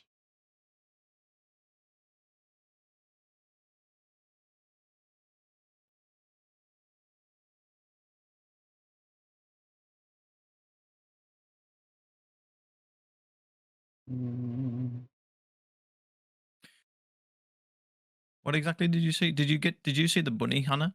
Or did Edie see the bunny or not? She saw the back I end of him. Yeah, I did. Okay, I I said didn't you think just that saw I did. you saw the back of both of them on the other side of the portal as it closes. Got you. I understand. Okay, You so tell you tell I Charlotte do. that. Yes, yes. I would have said everything. Well, I think you would know yourself, but Charlotte would maybe say like, "Well, that sounds like you've just described a Harangon, which are affiliated native. I don't know what the right word is to the Feywild. I could maybe summon one of my friends. Maybe they would know who that was. That's. I mean, it's worth asking. It's definitely worth asking. I didn't really meet any Harangons on my time, but if anyone was going to know, it would be those three. Right, and here, and before I go into my wild shape, I just give you. I know that you've got the party coin as well, but I'm just gonna give you, whatever Edie's got as well, just in case. I'll probably be outside or up top if you need something extra. It's in there. Are you going off on your own? No, I'm going. I'm watching. I don't we think Illyria's here, but I don't want No, her no, to no. be straight over. No, I just don't want to lose anybody else. Nope, I'm just up on that roof and just across the. I'm just gonna follow along. She looks I at don't you want to. dead in the face, like really like serious. Like I can't lose you, Edie. Please be safe. I will. I don't want anything to happen to you guys. I didn't want anything to happen to Illyria.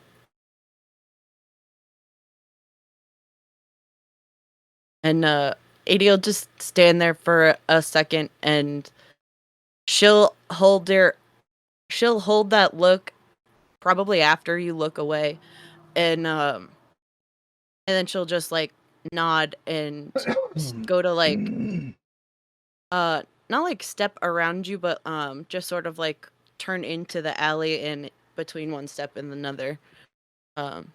She's just a big old cat, and she's just getting up on the roof. All right, so you're druid shaping it. You're wild shaping it. So Yes. all your shit goes with you. Gotcha.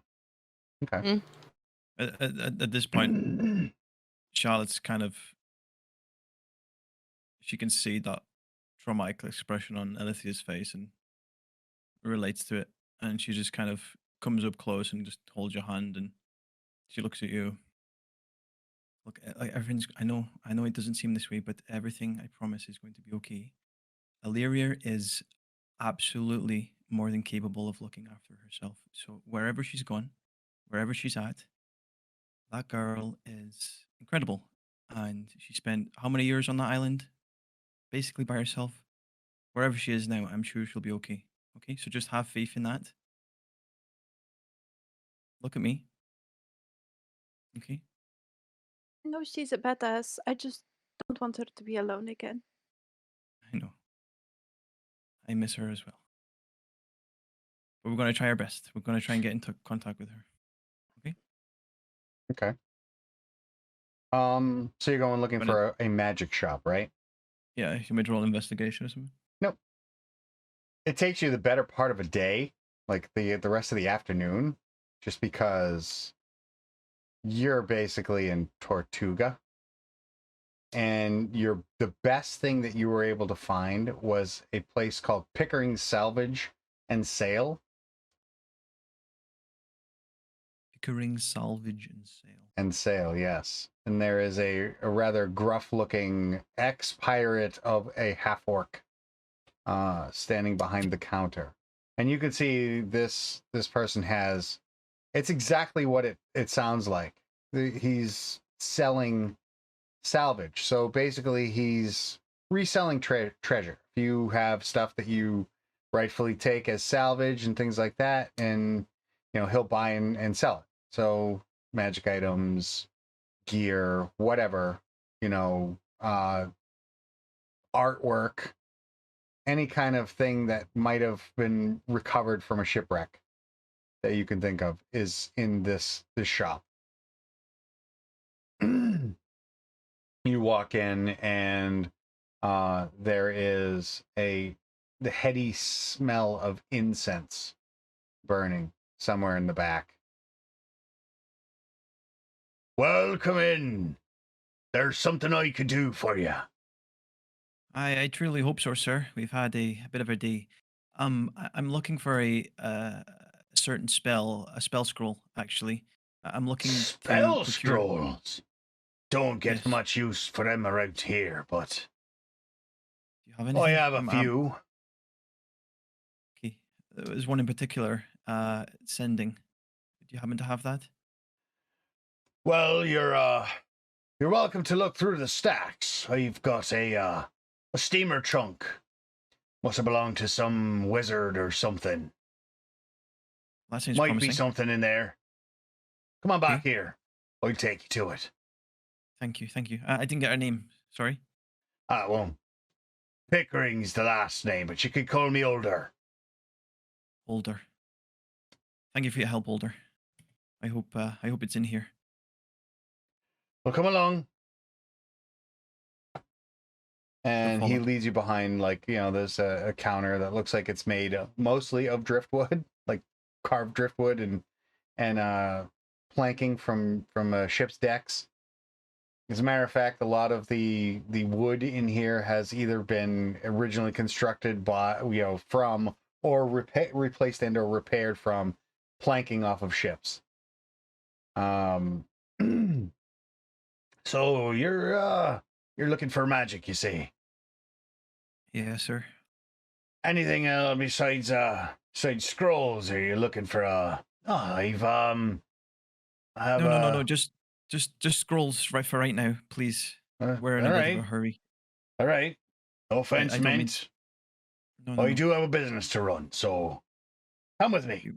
And he takes you in the back, and there's literally, like he said, a steamer trunk. But this one is actually kind of cool. It is a steamer trunk, and instead of it opening like a lid, it actually opens kind of like this in the center. Oh, yeah, And when it kind of opens up like that, you can see that it can actually open up even further. So then it would spread this way, and it's like a portable writing desk. Like you can see in it, there's like a little, an ink well that's got dried ink in it and stuff. You can see there's quills, pens, and things like that. But strewn in the center of this thing, the largest cavity, is just a pile of scroll paper, wrapped scrolls, a couple of scroll cases and things like that. And feel free. She'll If immediately there's anything you like. Yeah, she'll immediately get to looking. Okay. You do find a scroll of sending. As a matter of fact, you actually find 2. It's an uncommon scroll, so. Okay. How I found what I'm looking for. How much will this set me back, please? So you just want that one? Is you're just looking for that one spell scroll? Yeah, I'm gonna. I think she'd ask him for 2. All right, so you can get the 2. Can somebody roll in chat a d6, please? And Romeo, that's actually a reference to Pickering. Is a reference to Salem. Pickering Wharf was the first trade port in the United States. So Pickering Wharf. It's a great roll with a 2. With a 2. So, I'll let's see. Normally, and he's scratching his head. Normally, I'd ask I see 200 gold a piece, but if you're looking for both, I'll give you both for 3. It, like immediately just pulls out the 300 gold from the coin purse and hands He it over sees to him. you just whipping out like gold pieces, like with abandon. He's are you sure there's nothing else I can interest you in? I got this cloak. It kind of does this. And he just kind of pulls it off the thing without you getting a chance to puts it on. And he strikes a pose, and it just starts kind of blowing in the wind where there's no wind. I know the item. No. I'll be sure to make another trip back here. Absolutely. You've look like you're a fine purveyor of goods. But no, this will just be great for now. Thank you very much. And she'll just hand him the 300 and immediately kind of get out there. Okay. Have a great rest of bye. She like go out the door. I've took that off. Okay. So you have 2 scrolls of sending. Okay. Are you gonna take one to scribe? Yes.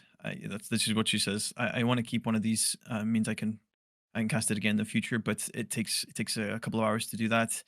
So I thought I'll get 2, and I can just cast one now. Does anyone have anything they specifically want to say, or do you leave that in my hands? She specifically looks at Alithia. I don't know. Just tell her to come back. Okay. She takes a moment to read over the scroll just to make sure she gets the incantation right, but she's also thinking about what she's going to say. I'm just typing this out first. Bear with me.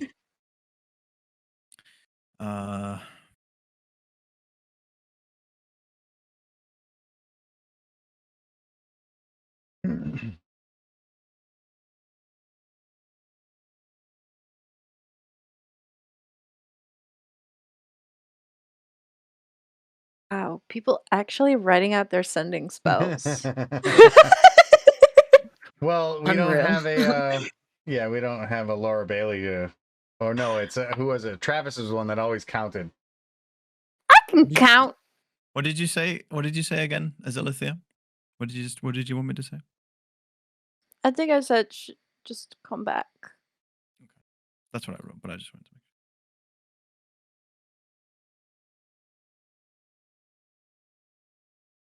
I got some words to play with here. I got 15 words currently, so I got 10 more. I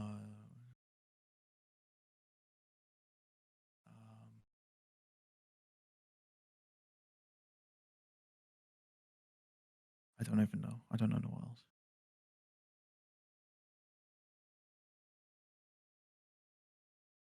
I know what else. You're not gonna like me for those last words. Uh-oh. Who's not gonna like you for those last words? Sir. Yeah, who's not gonna like Sammy. you for the last words? Who, me? So Amy, at the point of time that this is happening, when you receive the sending. This is at the point that you've just left the jewelry shop, and at the end of the session from last Wednesday. So that's when this happens. She finishes the incantation. Finishes the incantation, and you hear the words. Charlotte, where are you? Are you okay? Charlotte, We're looking for you. Please come back. We love you very much, Illyria. Your family.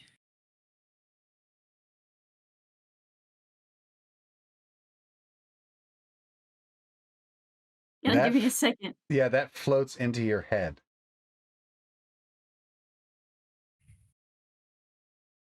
I need to.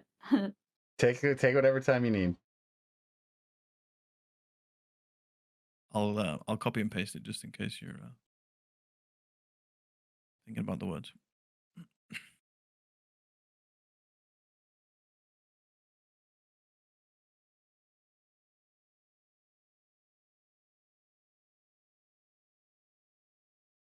So there is a long, dramatic pause in Illyria's head.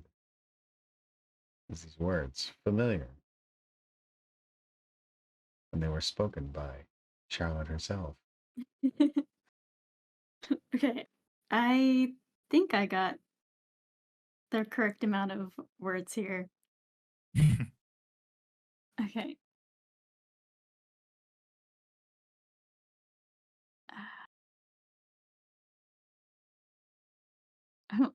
I'm like trying to, because the last part was too good. I'm like, how do I?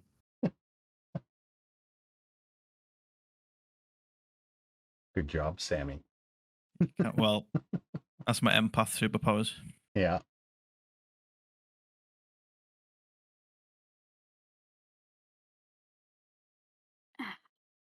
My wife's only superpower is she has the ability to turn off streetlights as we drive by. Sorry. You good, The like hard a part pro? is like when you know what you want to say, but it's like, how do I say it in the like least amount of words possible? Oh my god, I have all these things to tell you. Oh fuck! Don't you dare! Don't what? What? Am I being blamed already for something else? Okay, now I have to double check again if it's the okay.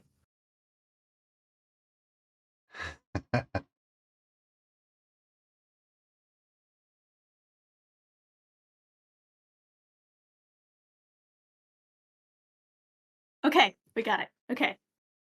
So you hear back. Charlotte? Charlotte? On job for taxman. I met Sebastian. Almost punched your uncle, but turns out he's nice. Found family will be found again.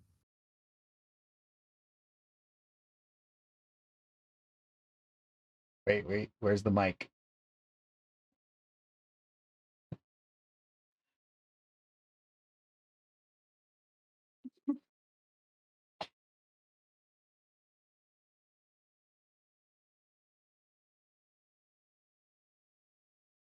Oh, you're gonna make me cry. Ah! I can't watch.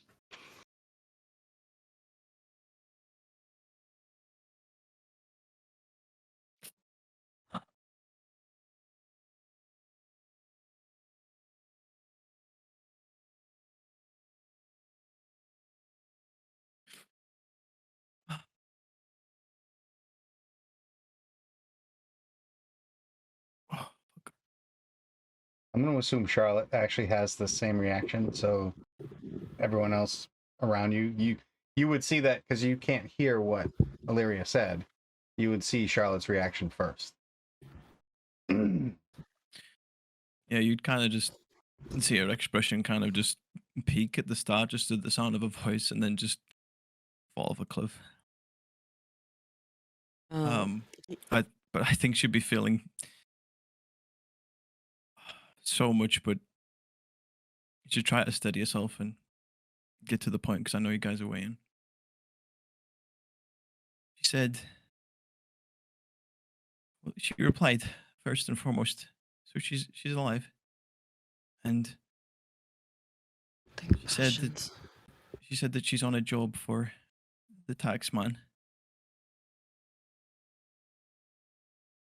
She's found family, and she said that we'll be found again. There was also a little bit more to it.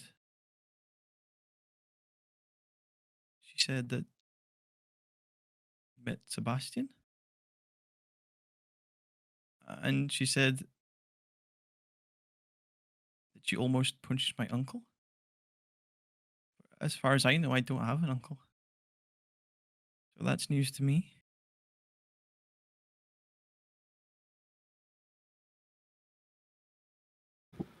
I don't know what this means, but it sounded like she was okay and she wasn't in imminent danger. And regardless of my own personal feelings, I think that's the most important thing.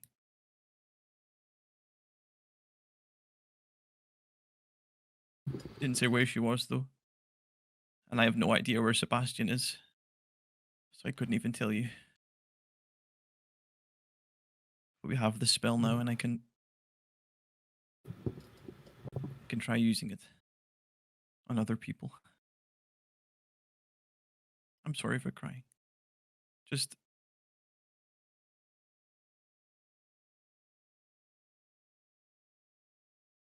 I haven't heard from Sebastian in a while, and I didn't even know I had an uncle, so it's a bit much. And from behind while you were saying all of that, Edie would have come out of her wild shape, and it would have been the sound that it makes when she comes back, it's the sound that I think that you would expect like your heart and your insides to be making. So it doesn't even feel jarring or out of place in this moment. And she just is like, okay, at least she's alive. And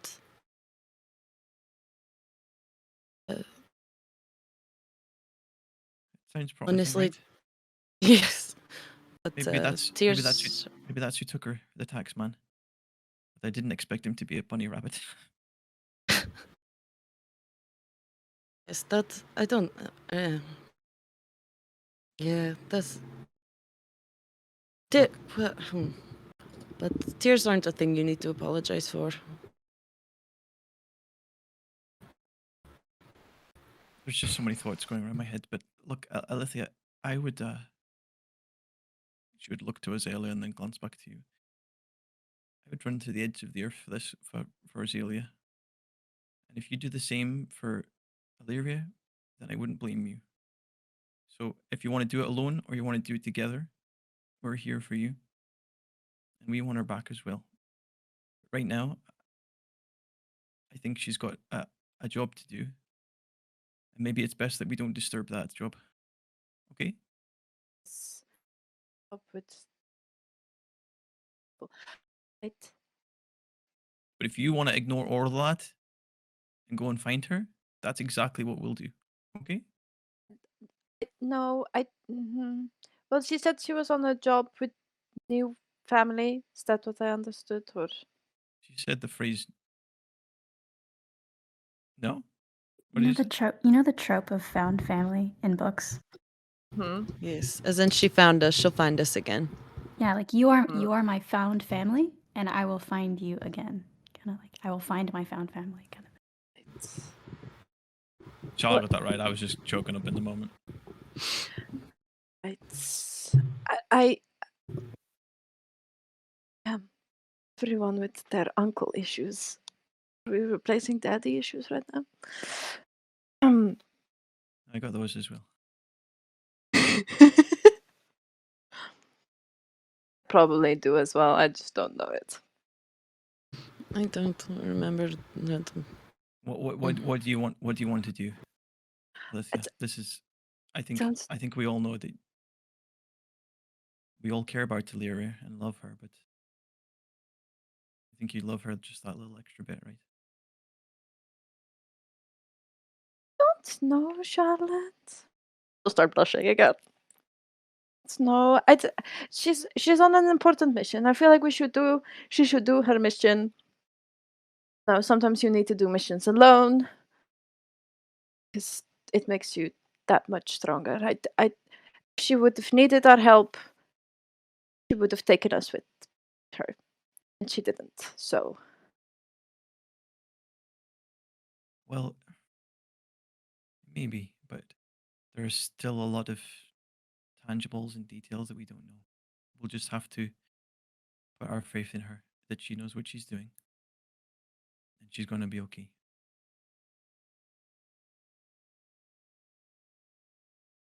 she I said can to ask one of my friends if they know who that Herringon is. then we kill it. Maybe. Edie smiles a little bit. Maybe. If we need to.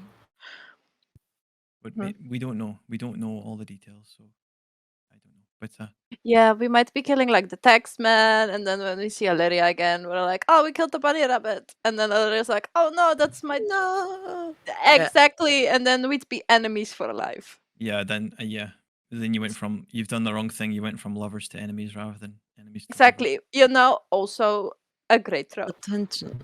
It's a great- it's a great trope. But if you want me to cast a spell right now, I'll ask.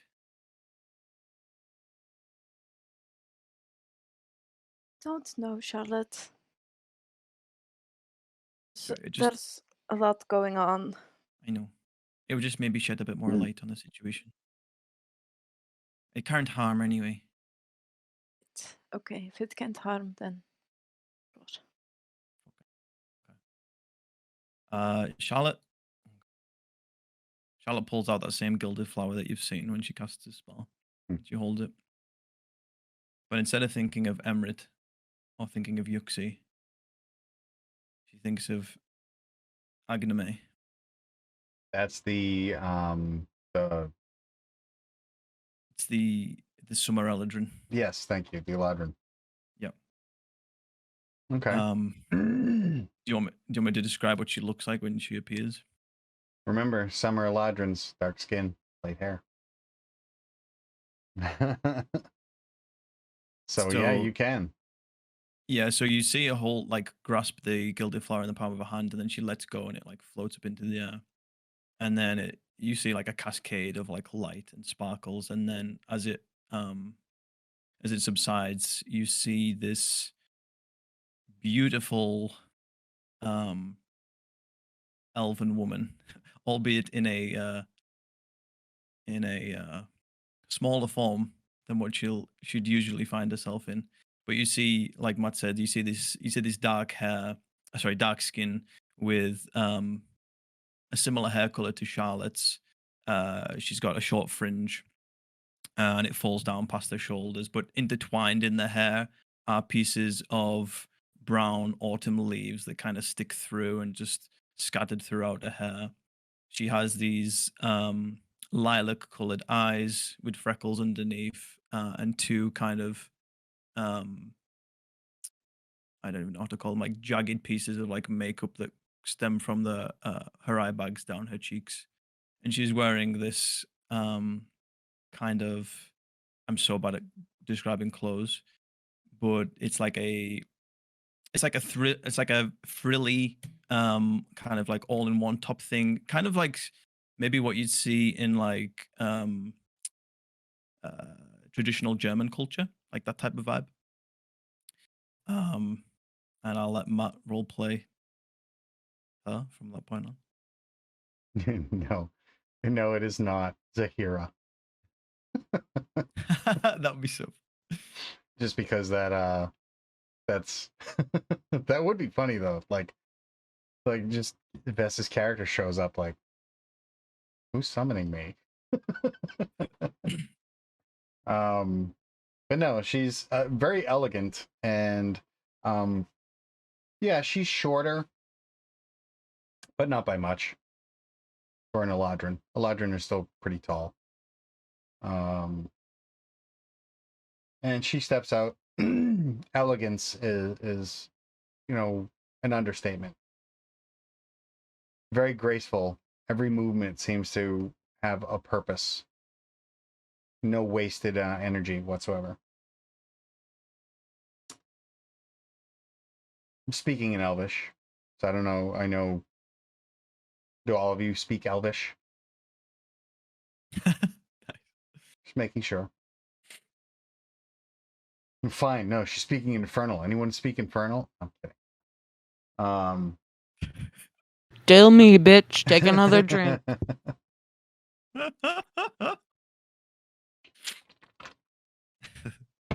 The new drinking game that we have now, by the way, is every time Hannah says the word bitch, you have to take a drink.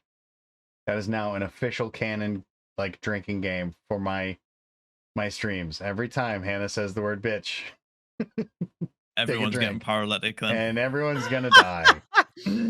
Everybody's. Yes, drink of water. Yes, we're responsible. We're Yeah, role hydrate. positive role models, and I am drinking water. It's actually vodka. So she steps up, her her gown moving in a way that makes it look like, you know, it's like it's made of sunlight. It just catches the light so perfectly. And it's nearly sheer and very silky. So and she walks towards Charlotte. Charlotte, why is your face so long? It's a long story, Agnemi, but it's good to see you again. I'll try my best to summarize what's happened. You see, we've lost a friend of ours, and we didn't really see where they went or how they went, but it seems they've been transported somewhere else on Sol Boreal. But Edie, my friend here, saw a glimpse of a certain Harengon that I think we can piece together at this point. Maybe took her through a portal to somewhere. I was just wanting to know if this maybe sounded familiar. You could put a name to that Harengon. Maybe just shed some light on anything else that's maybe going on. Darling, as much as I love listening to you talk, you're going to have to be more specific. A single white Harengon is not enough for me to postulate on at all. Can I throw up a minor illusion of what I saw? Sure. Like, Give me an investigation check, because you saw it at a glance, and I want to see if you can actually throw it up as with enough detail as to convince or give her the ability to try and identify it.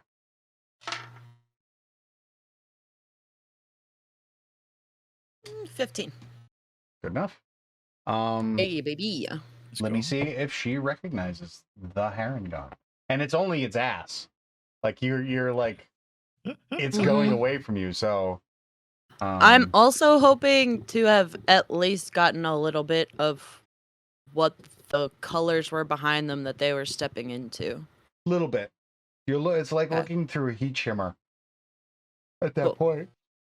So, Agname like stares at the illusion for a little bit. That ponderous look on her face, like she's puzzling it out. And then you can see her eyes just kind of go wide. And she's... The Harengon itself is quite average looking, but I'd recognize that waistcoat anywhere. That's Nevin Twisp.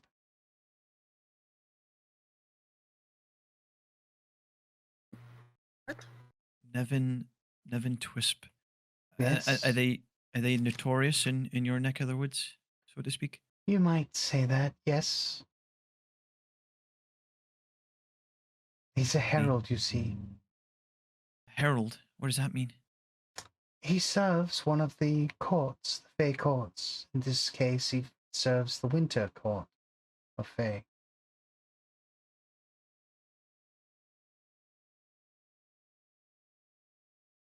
Okay. Are these courts? Sorry, I don't know much about Elvish culture. Are these courts affiliated with the citadels of Of on the material course. plane as well? Okay. Yes, Freyeth Boreal is... Well, some of their members are attending the court as we speak.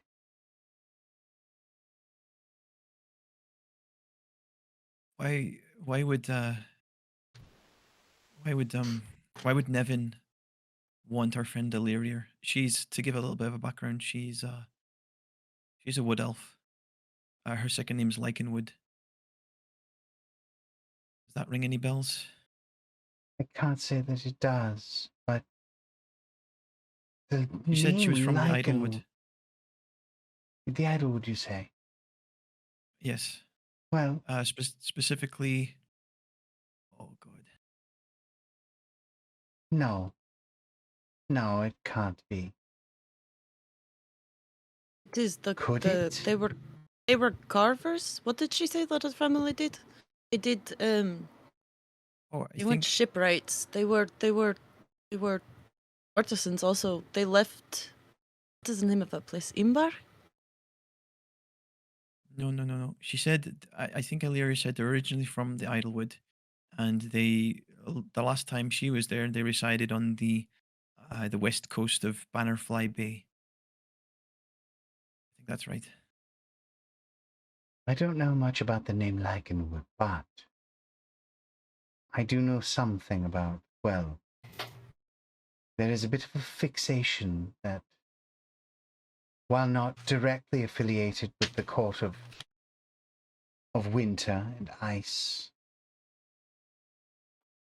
I know that Nevin has predilection for, well, a little bit more chaotic powers. He often does favors for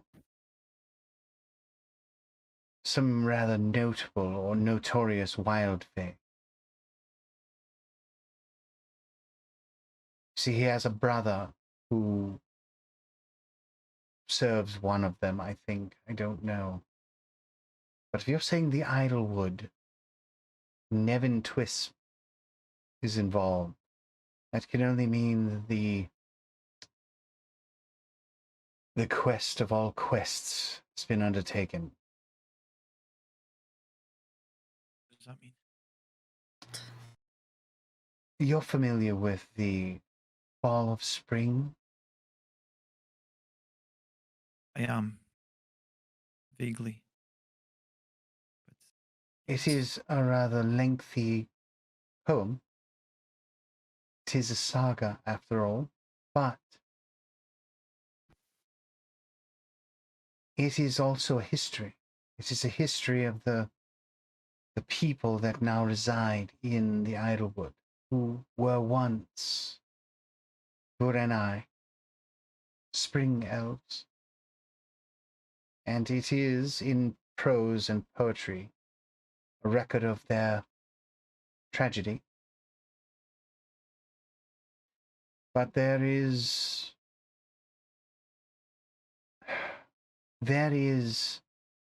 rumors within the Fey circles that there would be a champion. Someone would come along and right the wrongs, whatever those be, and address the issue of the kin cursed.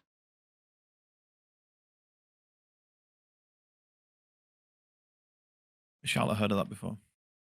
You remember it from the sagas. The kin cursed was what they referred to. It was the moniker given to a prominent character in the sagas, the one that is legitimately blamed for the fall of the Spring Elves.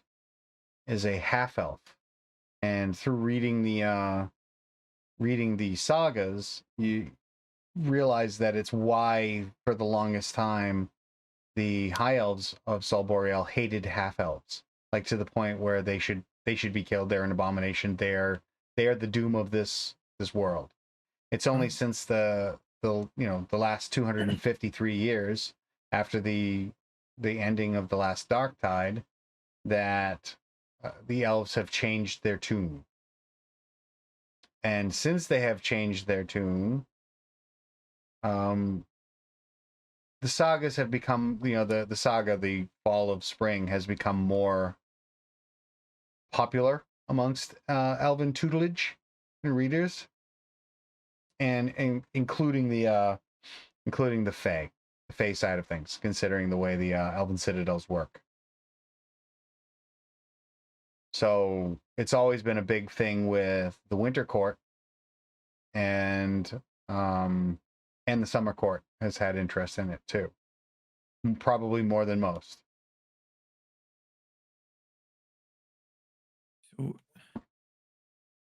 So I mean, what does Illyria have to do to end this curse? Again, I don't know who she is or what she's all about, but the only thing I can think of is that she is the latest quest knight, if you will. Okay. Let me ask you like something.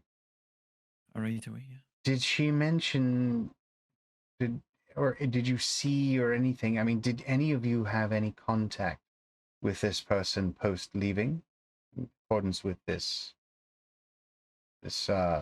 illusion that you're casting? You mean with contact with Illyria or contact with Nevin, or with this person? I'm assuming that none of you actually know Nevin.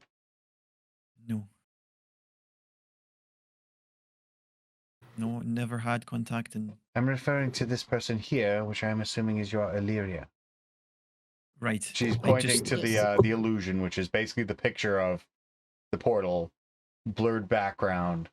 You can just see the backside of the Harangon, and then just beyond that, you can just see Illyria.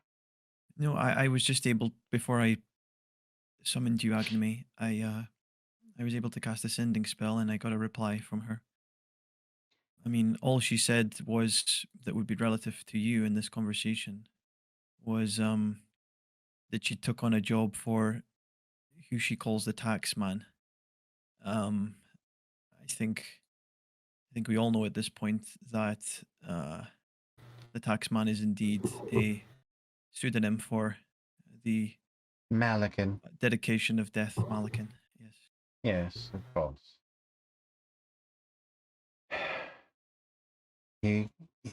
Malakin collects the debt that all owe. And, I mean, on a positive note, at least she made no mention about a Mad Hatter. I mean, she could be in real trouble at that point if that was the case. Well, that sounds promising. We'll take some good news. So maybe she's not lost on this crazy quest. Maybe it's something quite different. I'm sorry, please. I tend to be a pessimist. What if she is? What? Say that again. I said I tend to be a pessimist. So, what if she does interact with this person? What if we're on worst case scenario here? What should we expect then? Well, then she is going to be dealing with madness and chaos. She would have been placed on a path to a destination that only ends in tragedy. But that is all that you will find in what is left of the spring elves. I mean, okay. I mean, that sounds like what was going to happen here. So, I mean, if they're just doing something on their end, we'll definitely find them again. As I said, I know nothing of what has gone beyond what you're telling me now. I reside in the Feywild most of my time. It is good to see you again, Agame. I've missed you. I have a hook. Did you read the whole thing to Agname? The whole sending spell? Yeah. No. Okay. Sneaky, sneaky. Okay, Charlotte. No, because in Charlotte's mind, the rest of the information was unimportant, and she didn't want to waste her friend's time by telling her it. That's perfectly fine. I just wanted to know if you actually read it out loud, because you kind of broke down the information, so that's fine. I just wanted to know. No need to panic, you people. Jesus. Where the panic button's already been hit. Yeah, She we're does- in it. She does ask Agame for a hug, though. She gives you a hug. She would just kind of hold on for a second and just take in that face send, and she retracts back a little bit and just looks up at her. You smell like the Greek tree. It takes me back. I should hope so. Spend most of my time under its boughs. I've been summoning Emrit a lot recently. Yes. She's more of the fighter. She's told me. I hope you've been growing strawberries for her, because she's ravenous for them, apparently. Well, we all are, and yes, we grow them, but we don't tell her all of the... Well, we hide some of it for ourselves. She tends to be a bit of a glutton for her size. You could see that again. I would, but I should probably be getting back. Yeah, I'll let you go. Thank you for this. This was vital information. Okay. So just wave goodbye and All right. She disappears. Now, you guys are like just kind of hanging out. And you know, you're like just standing there. The smell of the great tree fades as Egname disappears, or rather scorporeates into the ether. And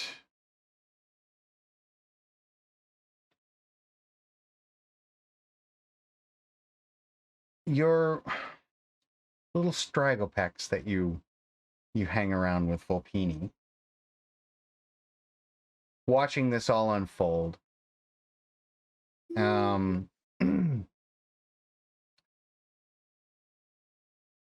it's just, you know, very curious about everything. You notice that she's been paying closer attention to things. Where when you're having like,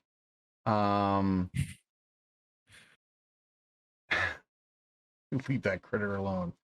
Silence you. Normally, Vulpini is rather idle and just sits and kind of like passively watches things. But you notice, you know, after you're having this conversation, that Vulpini is very hyper focused on all of you.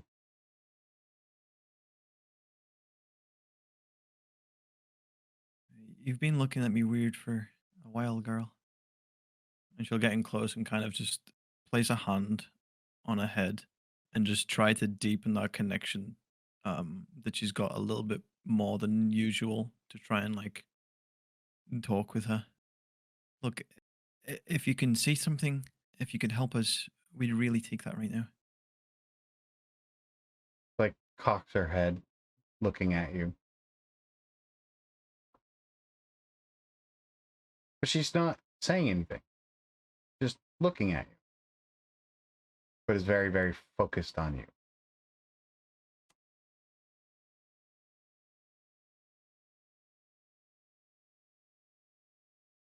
I need words, girl, but I know you can't.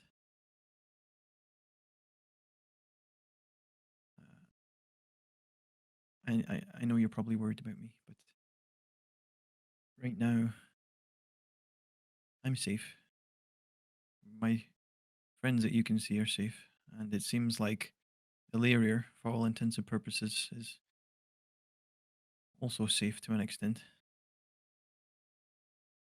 There's a lot going on. We're getting pulled and pushed in one direction and another.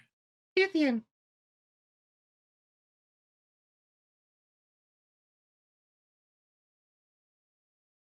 What did you say? Ithian? Just looking up at you.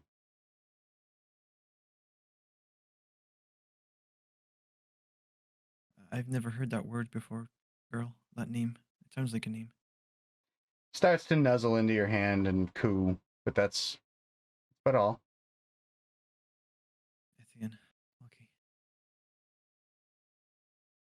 I'll try to figure out what this means. Thank you.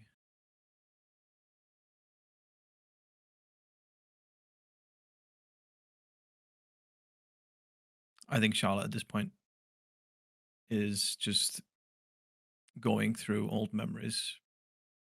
And there's just visions of Fenris, Dax, Waywalked, Atticus, Illyana, and the last one is Illyria's face just comes to the forefront of her mind. You know, I had no friends for so long. And then I get some really great ones pretty much all at once. And then for one reason or another they just go. You know? I don't know what I've done wrong. Or if I'm a real problem, or I don't know. But I love them all. I hope wherever they all are in the world right now, they're doing well and they're happy. That's all I care about.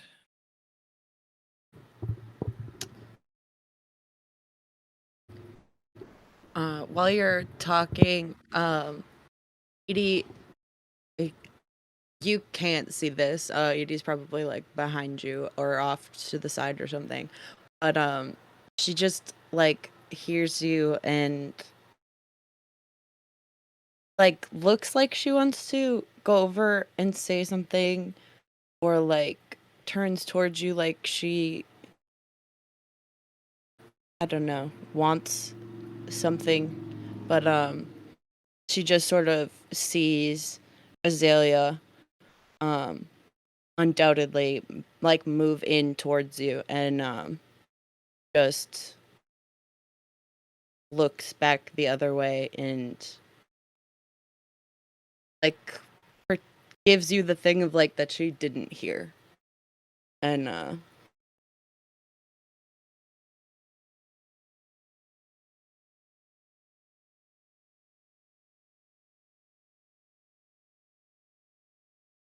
Thing that you didn't hear. yeah, just I give Charlotte the respect of I'm gonna pretend that I didn't hear that. And Gotcha. don't say anything. Gotcha.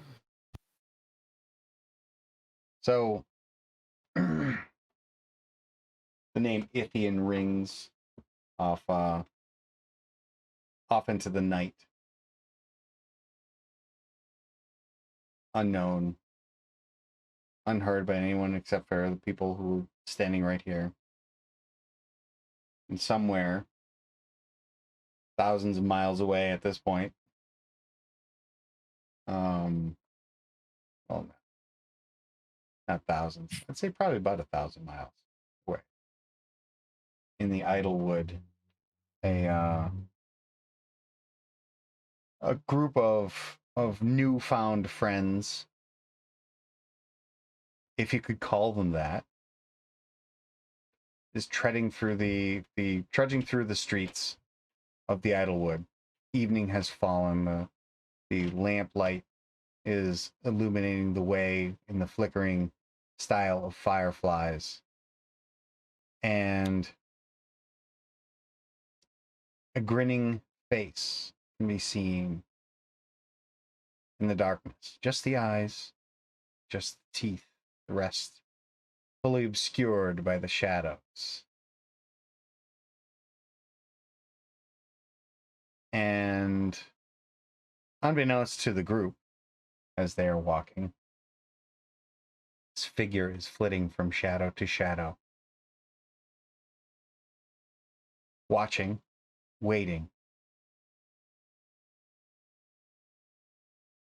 And just before they head into the confines of the Naughty Bow for the evening rather, you just hear the whispered word coming out of the darkness as the eyes and the mouth close. You just hear, Illyana.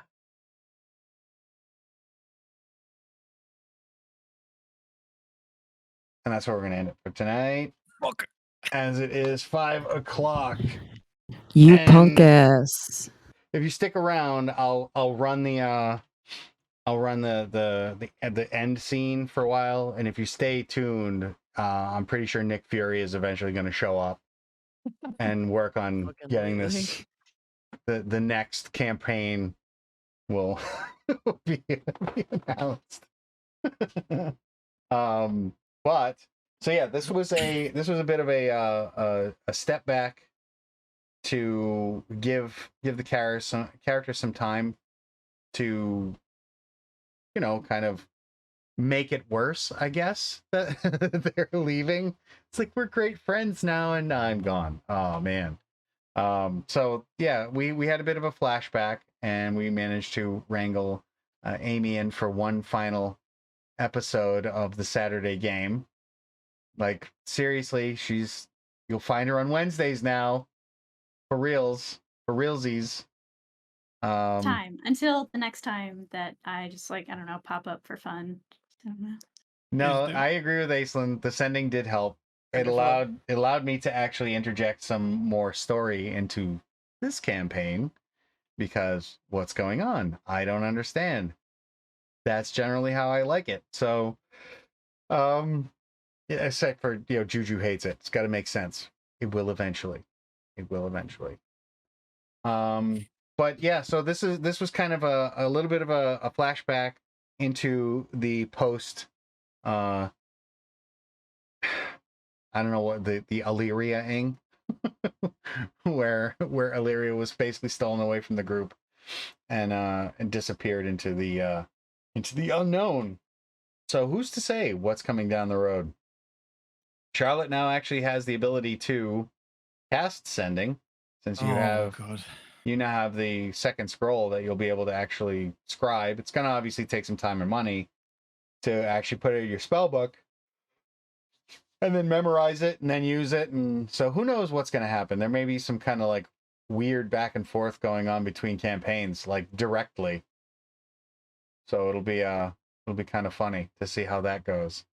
But yeah, it's it was an interesting little diversion from the norm here, and I swear next Saturday we're gonna have the triumphant return of Illyana, and maybe they'll find out who the hell this other person is at the Arse Crack, wherever that is, whatever that is. But if anyone's going to come out, you know, they're going to find Illyana anywhere, it's definitely going to be someplace called the Arse Crack. It's in the Hairy District. Yeah, it's definitely in the Hairy District. Oh man. Dingleberry pie is their specialty on the regular. All right, no, that's enough. That's enough bad, horrible punish. It's run by a fellow named Gooch.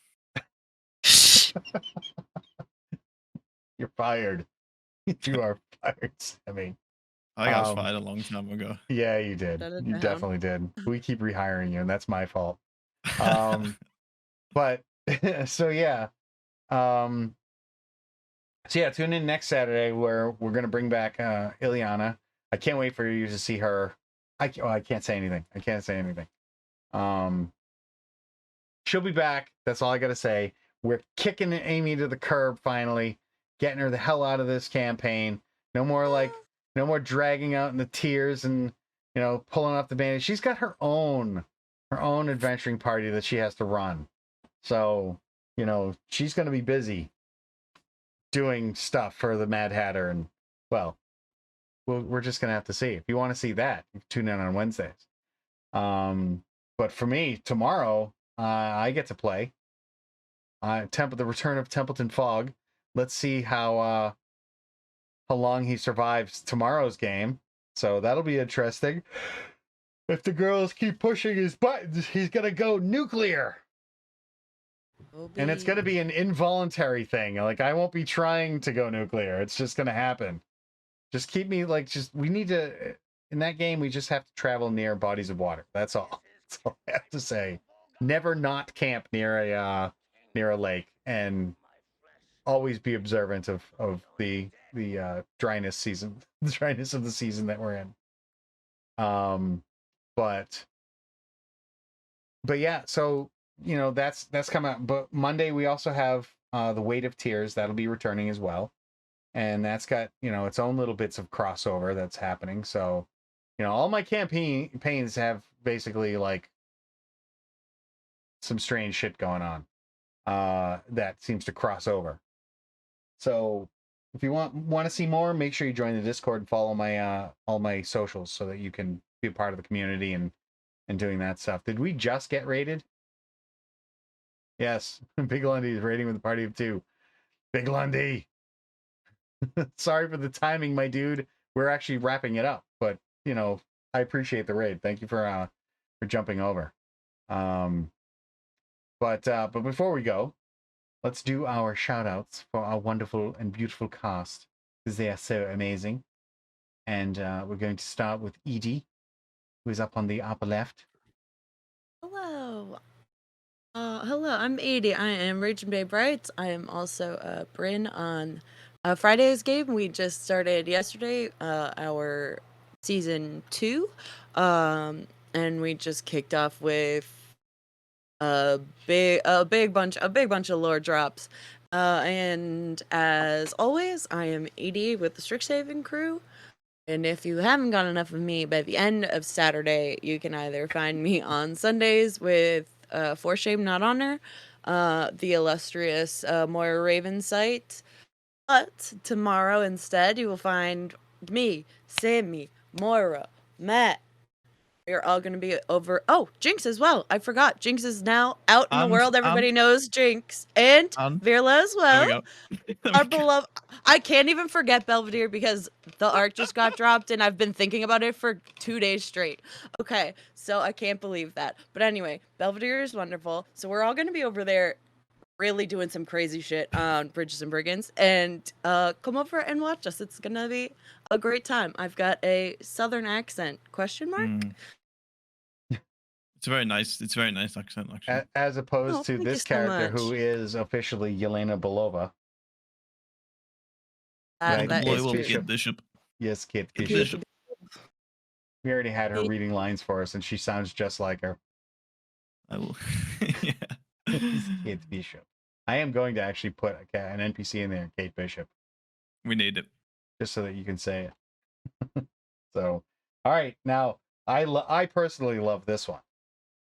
So we're gonna take this over to Virla, our dear Alithia. Do the thing. Hi. Do it.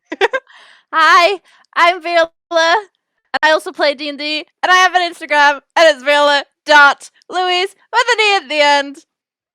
That's me. I swear to God, that's in my streams. That's becoming as like iconic as my be right back thing. It's like you have a routine. It's like a thing. I have a catchphrase and all that stuff. It's great. I love it. And that takes us over to Illyria. Illyria, one final time for the Saturday people. This time, for real. Yes. For real this time. Until I bring you back for another cameo. Yeah, unless there's another flashback at some point. Or yeah, I don't even know what it would be. But yes. So I am Amy K ASMR on YouTube, where I make ASMR videos, mostly actually pretty much exclusively role plays. I also have a Instagram and Twitter, Amy K ASMR. Obviously, I have to shout out to the Wednesday campaign. Yeah, because it's where I'm gonna be now. And I'm excited to listen to or watch tomorrow's stream with you guys because that, oh my gosh, that first session was that was something else. We'll see if I Um, survive. I don't think you will, but I suppose we'll see.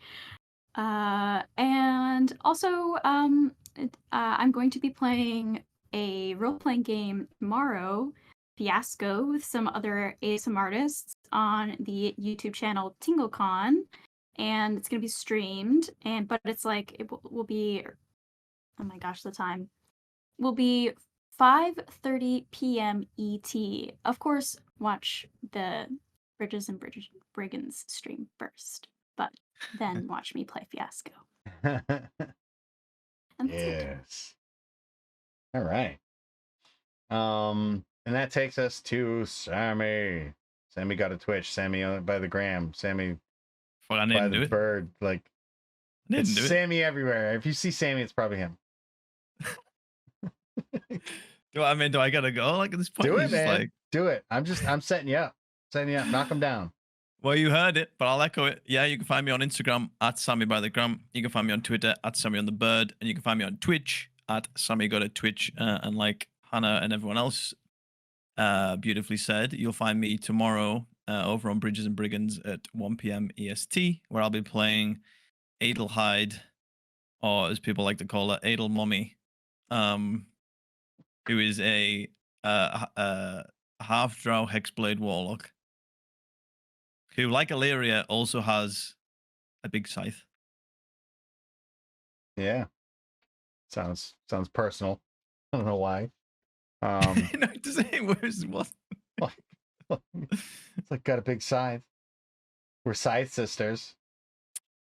Scythe sisters for life. Scythe sisters. All right.